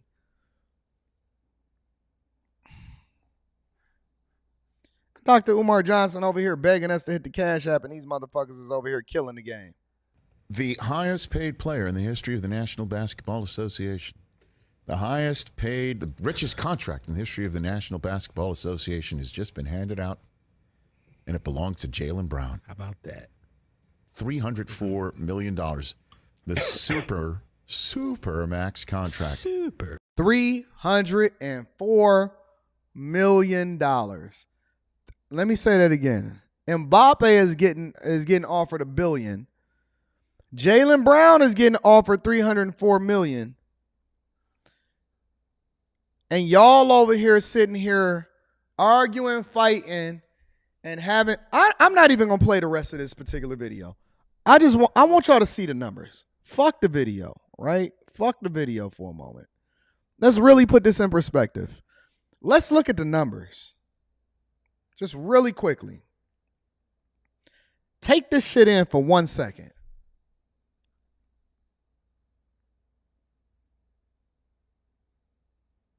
Take this in for 1 second. And the reason that I'm telling y'all to take this in is because we are sitting here on a regular basis arguing with each other about fucking $40,000 a year or whether or not that's enough. $50,000 a year is enough to be able to take care of a family of 4. We having the wrong fucking conversations. We in the wrong rooms. When I create a space, shout out to the super chat, I'm going to be reading that shortly. When I create the space on my Discord, the link to the Discord is in any of the most recent videos that I have on Patreon. When I tell y'all to join the Bag Chasers so I can help y'all and pour into y'all. When I jump on a panel and y'all arguing back and forth with me about my little money and my little 6 figures that I may be spending a fucking month,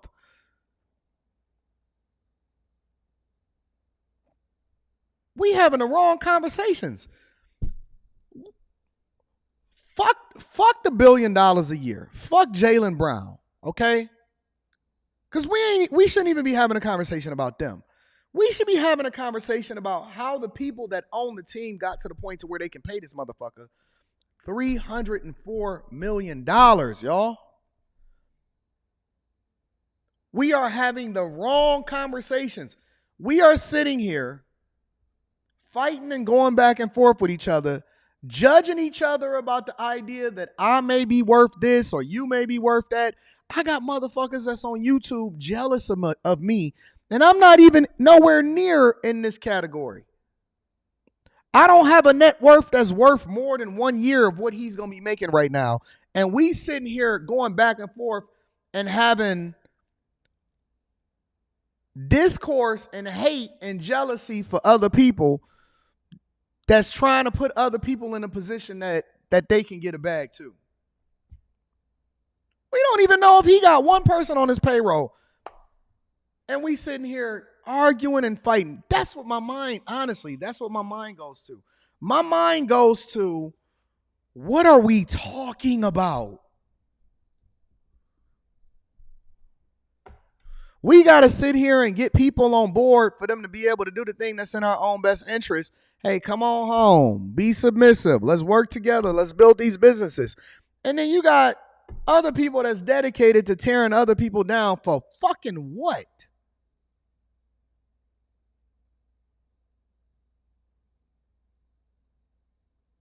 Disgusted. And I'm not mad at them. Go get your bag, big dog. Like, I'm 100% for people going to get their bag.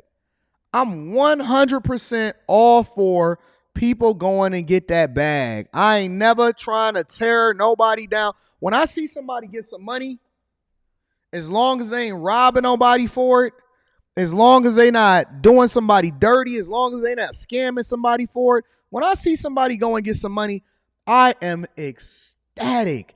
Not only am I ecstatic, I'm always trying to figure out how they did it, so it's a possibility for me to duplicate it in some way, shape, or form, whether it's entertainment, whether it's marketing effective, whether it's having a completely different business perspective or whatever, so on and so forth. And we sitting here getting mad at each other for getting bags. If it ain't nothing that's going to send you to jail as a result of it, what the fuck we complaining about? Let's learn from each other and figure out how it is that, fuck that. Let's figure out how we can get in a position to be able to pay somebody else $70 fucking million a year. Jesus Christ. It's insane. Let me read some of these super chats and then we gonna go into the next story, man. That is motivational.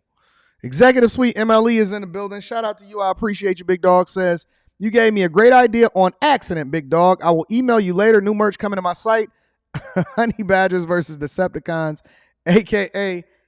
Beast Wars. Shout out to my dog, Executive Suite MLE. I appreciate you, Big Dog.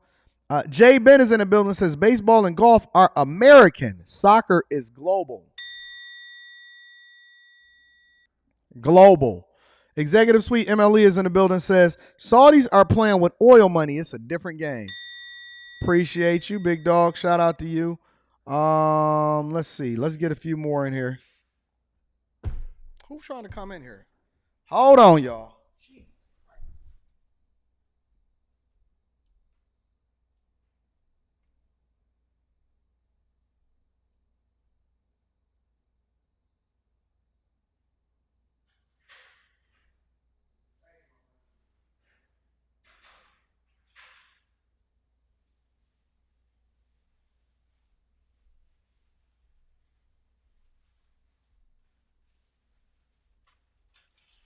Fucking Amazon, man.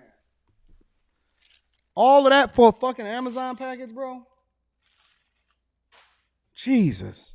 Banging on my door. That's why I lock my shit. I lock it so that you can't come in here when I'm working and I'm doing what I need to do in order to pour into the people.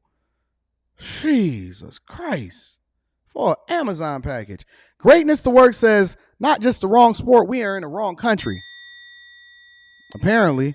T-Dub 326 with the 10 ball says, I wonder if Mbappe would have had an issue with Jess Hilarious since he was openly dating a trans woman. Really? Really?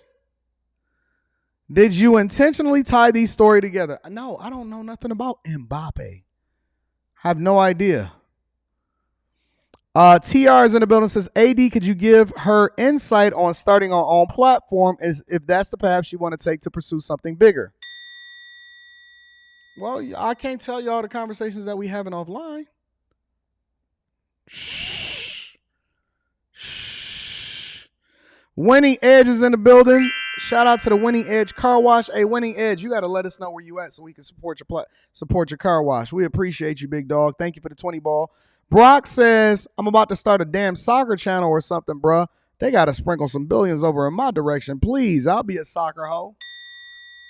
Shout out to you. I appreciate you. Patrice Jean-Baptiste says, the only other player I can think of that would be close to making $1 billion is Japanese baseball player Shohei Ohtani. I appreciate you, Patrice Jean-Baptiste. Anthony says, what's good, Anton? I'm about to join the Bag Chasers. All this money talk going on, I need to be a part of it. I'm all in, no games. Just let me know what I have to do. Hit the link in the description as well as pinned to the top of the chat, big dog. Thank you, Anthony. I appreciate you for tapping in. Shout out to all of the new Bag Chasers. Executive Suite Annelise says, this is great. He came at the right time. The next wave of guys up for Supermax contracts in the next few years will get $400+ million. The new TV deal is lucrative. It's insane, man. Seth 551 says, and this is why I'm subscribed to your channel, bro. Getting that bag, big dog. Thank you. My girl, it's Miss Carrie, baby. Miss Carrie, baby, is in the building. Shout out to you. Says Anton and Rita, thank you. We got your back, Carrie. Anytime you need me, baby girl, I got you. Listen, make sure y'all hit a like for the YouTube algorithm, subscribe to the channel, and turn on your notifications. If you have not already, get that Teach Pack, 30% off your first order plus a free gift. That link is in the description. Let's go over into our final story for the day. Let's talk about the money. The least affordable places to live according to the research. The sports channel is coming, but I will not launch it until it's right because you never get a second chance to make the first impression. I'm going to be reading that. That super chat is wild, Kevin, but I'm definitely going to be reading that super chat shortly. And Shike Auto LLC in the building. Let me ask y'all a question. If y'all had to guess, I need participation from the chat. I need y'all to hit a like for the YouTube algorithm. The likes is not representing the amount of people that's in the live stream right now. If y'all had to guess, what do you think is the least affordable place to live? What city in the United States of America is the least affordable place to live in the United States of America? What do y'all think is the least affordable place to live? Shout out to my dog, Brian Horsley. I appreciate you over here on Cash App. And my dog, Ken, I appreciate you too. Mike, that dude, is in the building. What do y'all think is the least affordable place to live in the United States of America? Wealth Building Germany says NYC, San Francisco, Chi-Town, DC, Boston, Seattle, and LA. NYC, Seattle, New York, Rhode Island, Miami, Los Angeles, or NYC. Manhattan, LA, Wyoming, Los Angeles, LA. I see a lot of LAs in here. A lot of LAs, Miami, New York, San Francisco, Denver, DC, New York City, LA, Hawaii, NY, Seattle, LA, Mississippi, Alabama is next. San Diego, DC, Arkansas, Miami, San Jose, San Francisco, Providence, Rhode Island, New Jersey, Long Beach, NY, LA, Miami, Bay Area, Mississippi, Miami, don't think, he just know. Honolulu, Mississippi, nah, can't be Mississippi. San Fran, Mississippi, Hawaii, New York City, Fort Worth, Texas, really? Arkansas? Is Arkansas expensive? Maryland, Louisiana? No, not Louisiana. I've been there. Santa Monica, Bay Area, Jacksonville? Nope. Manhattan is not a city. Yeah, but it's a borough within New York. NY and Cali, New Mexico, Miami, Mississippi. All right, so let's get into the video then. Now that I got y'all attention, let's see, because it's a list here. According to the research, it's a list here. If you thought rent prices are very high in South Florida, you were right. Miami, for example, is ranked the least affordable housing market in the U.S. Miami. It's a whole list here. Miami is ranked the least affordable place to live from a housing perspective in the United States of America.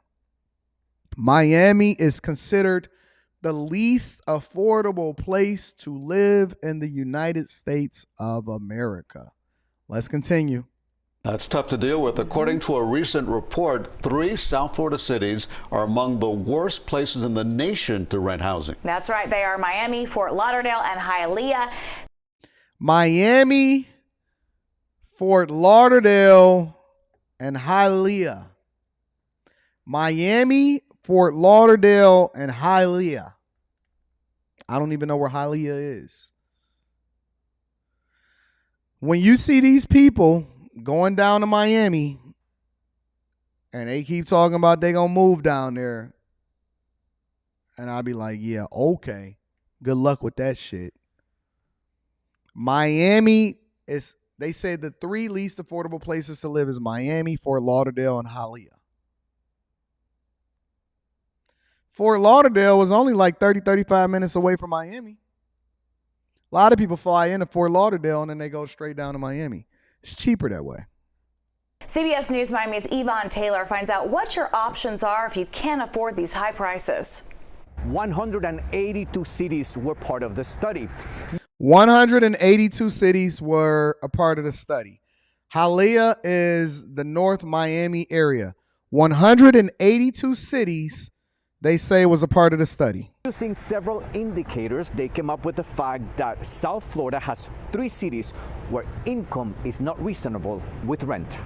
So basically what this is saying It's not least affordable as it relates to how much it costs to live there. It's least affordable when you take into consideration income versus housing costs. So that's why we have to start to deep dive into the context. Income, basically how much the average person is making over in that area versus housing costs. Okay? So, for example, if you go into a borough, let's say Manhattan, right? The majority of the people that live in Manhattan generate a lot of income versus how much it costs to live there, right? A lot of people go down to Miami and they don't even realize that it's not a real industry for you to exist in and thrive in unless you bring in business and resources down there with you, because the amount of money that the average person makes down in South Florida versus how much it costs to live there is the caveat. So a lot of y'all think that y'all just gonna run down to Miami. The reality is that you don't even know what you're gonna do when you get down there. Most people that live in Miami cannot afford to be down there. Most people that are living in South Florida cannot afford to be down there because the amount of money that you're going to make as a result of it is not going to be comparative to what it's going to cost you to be able to live there. That's the caveat, okay? It's crazy expensive. Everybody says it isn't expensive. It's expensive. I live in Hialeah and I pay too much for rent. And how much is that? I pay $3,000 a month. He pays $3,000 a month for rent in Hialeah versus, and y'all also got to take into consideration, right? You also have to take into consideration how much money a lot of these people make, right? And so a lot of people that go and visit Miami is much different than the people that actually live there. If you go into the actual neighborhoods and shit like that, for regular people, it's not what you think it is. A lot of those houses that people are paying an egregious amount for Miami is smaller than the house that I grew up in Detroit. It's smaller than the house that I grew up in Detroit. A lot of those high-rise apartments, listen, y'all don't know shit about paying $10,000 a month for rent. You don't know shit about paying $10,000 a month for rent. You want to go and play with the big boys, you're going to be paying $10,000 to $20,000 a month in rent. That is real talk. It's a lot of people out here fronting. It's a lot of people out here talking about it. It's a lot of people acting like they got it. You don't know shit about paying $10,000 to $20,000 in rent to overlook the water. I'm just being 100% real with you. I'm being 100% real with you. A lot of people can't fathom the possibility of paying $250,000 a year just for living in a specific place. Can't even imagine it. It's real. It's a thing. Camilo Sequeira lives in one of the 10 worst cities to rent in the U.S. Now, look at this. Look at this. Look at the list. What are the worst cities to rent based off of how much you make and how much housing costs? How much you make and how much housing costs. It's some surprising places on this. Again, this is not about how expensive it is. It's how much that people make, how much the average income is versus how much the rent is. Detroit, Cleveland, Memphis, Jackson, Akron, Chattanooga, New Orleans, Huntington, Shreveport, Louisiana, Hialeah, Florida. Let me read it again for the people in the back. How much people are making versus how much the rent costs. Detroit, Cleveland, Memphis, Jackson, Akron, Chattanooga, New Orleans, Huntington, Shreveport, Hialeah, Florida. How much people are making versus how much it's going to cost you in rent to live there. A lot of people don't understand how much it costs for you to be able to live in certain areas. Y'all want to know how much I make? I mean, how much I pay for for the places that I dwell in? Here, I'll show you.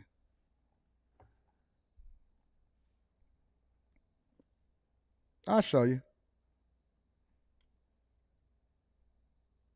I have no problem.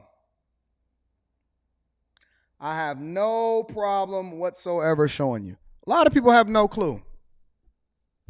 No clue whatsoever. Damn, what was the login? You know, I live my life transparent. I'm an open book. I have no problems whatsoever. I have no problems whatsoever.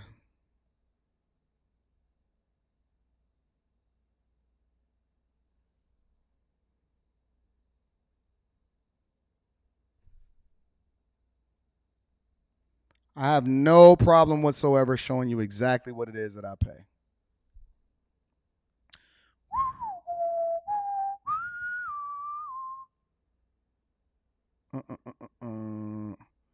I am in Detroit. Well, Metro Detroit, technically. And this is what I pay personally. Okay. Hold on. I went to the wrong one. Went to the wrong one. I am in the city.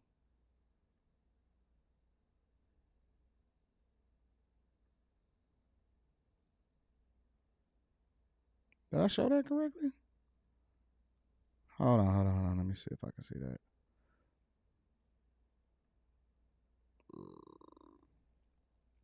That's how much I pay.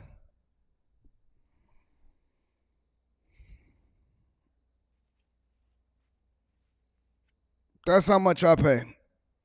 I have no problem whatsoever telling you exactly what it is that I pay. I pay, and then it's a couple other fees. I pay a little less than $4,000 a month.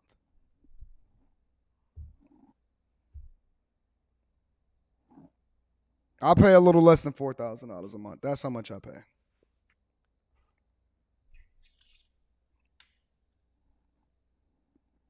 I have no problem being transparent. No problem being transparent. That's how much I pay. So now when you take into consideration the average person, when you take into consideration the average person,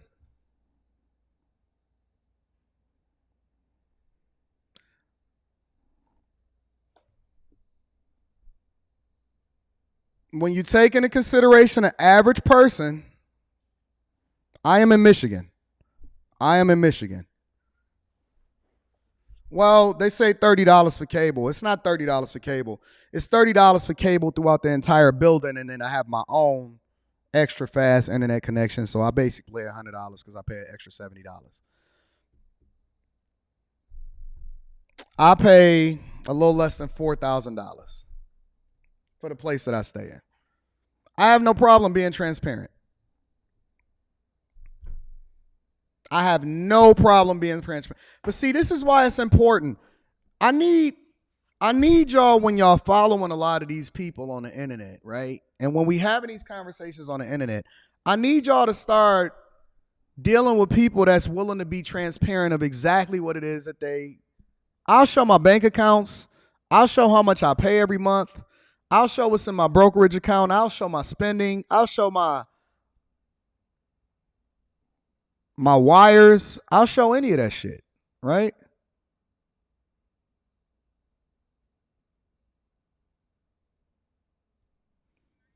Now, when you take into consideration what it is that they're saying in the story, when you take into consideration what they're saying in the story, when you talk about the average income, the average person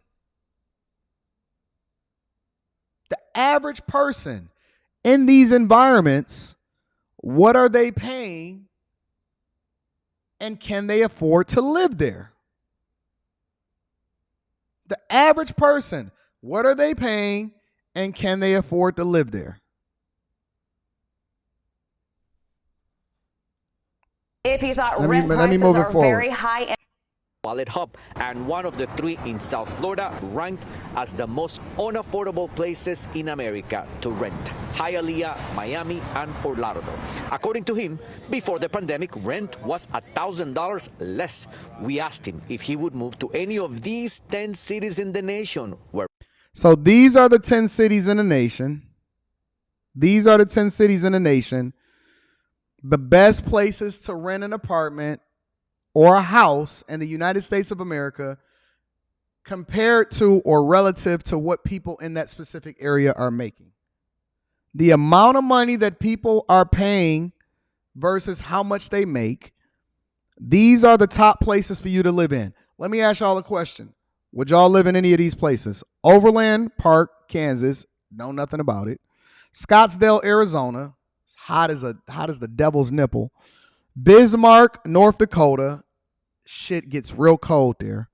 Sioux Falls, South Dakota. Same thing. Chandler, Arizona.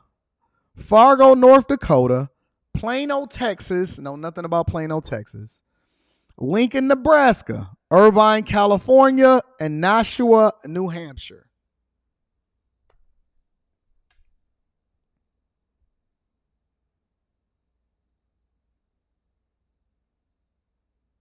This is where y'all got to go in order to make money and then live relative to what it costs, the cheapest places for you to live relative to what you make. Let's continue.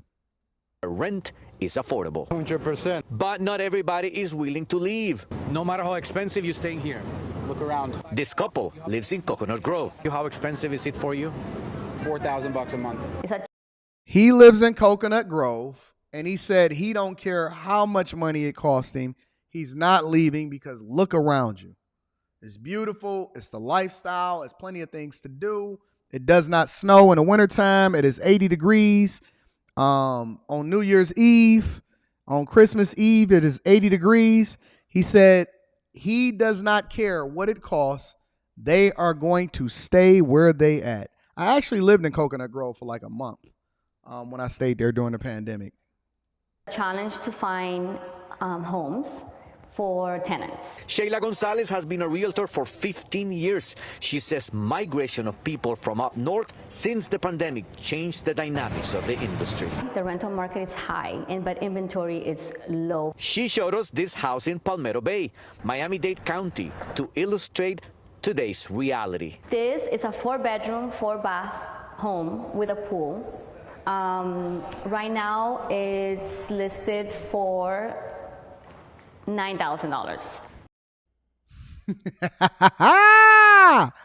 A 4-bathroom, 4-bedroom home with the pool is listed for $9,000 a month.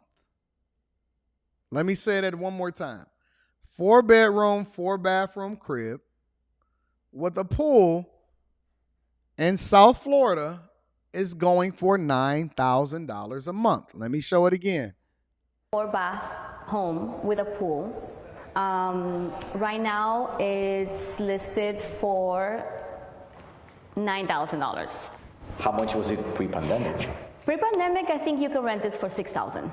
In a period of 3 years, people from up north and other cities made it difficult for locals. So we asked Sheila Gonzalez what are the options for those who cannot come up with a first month and 2 months deposit.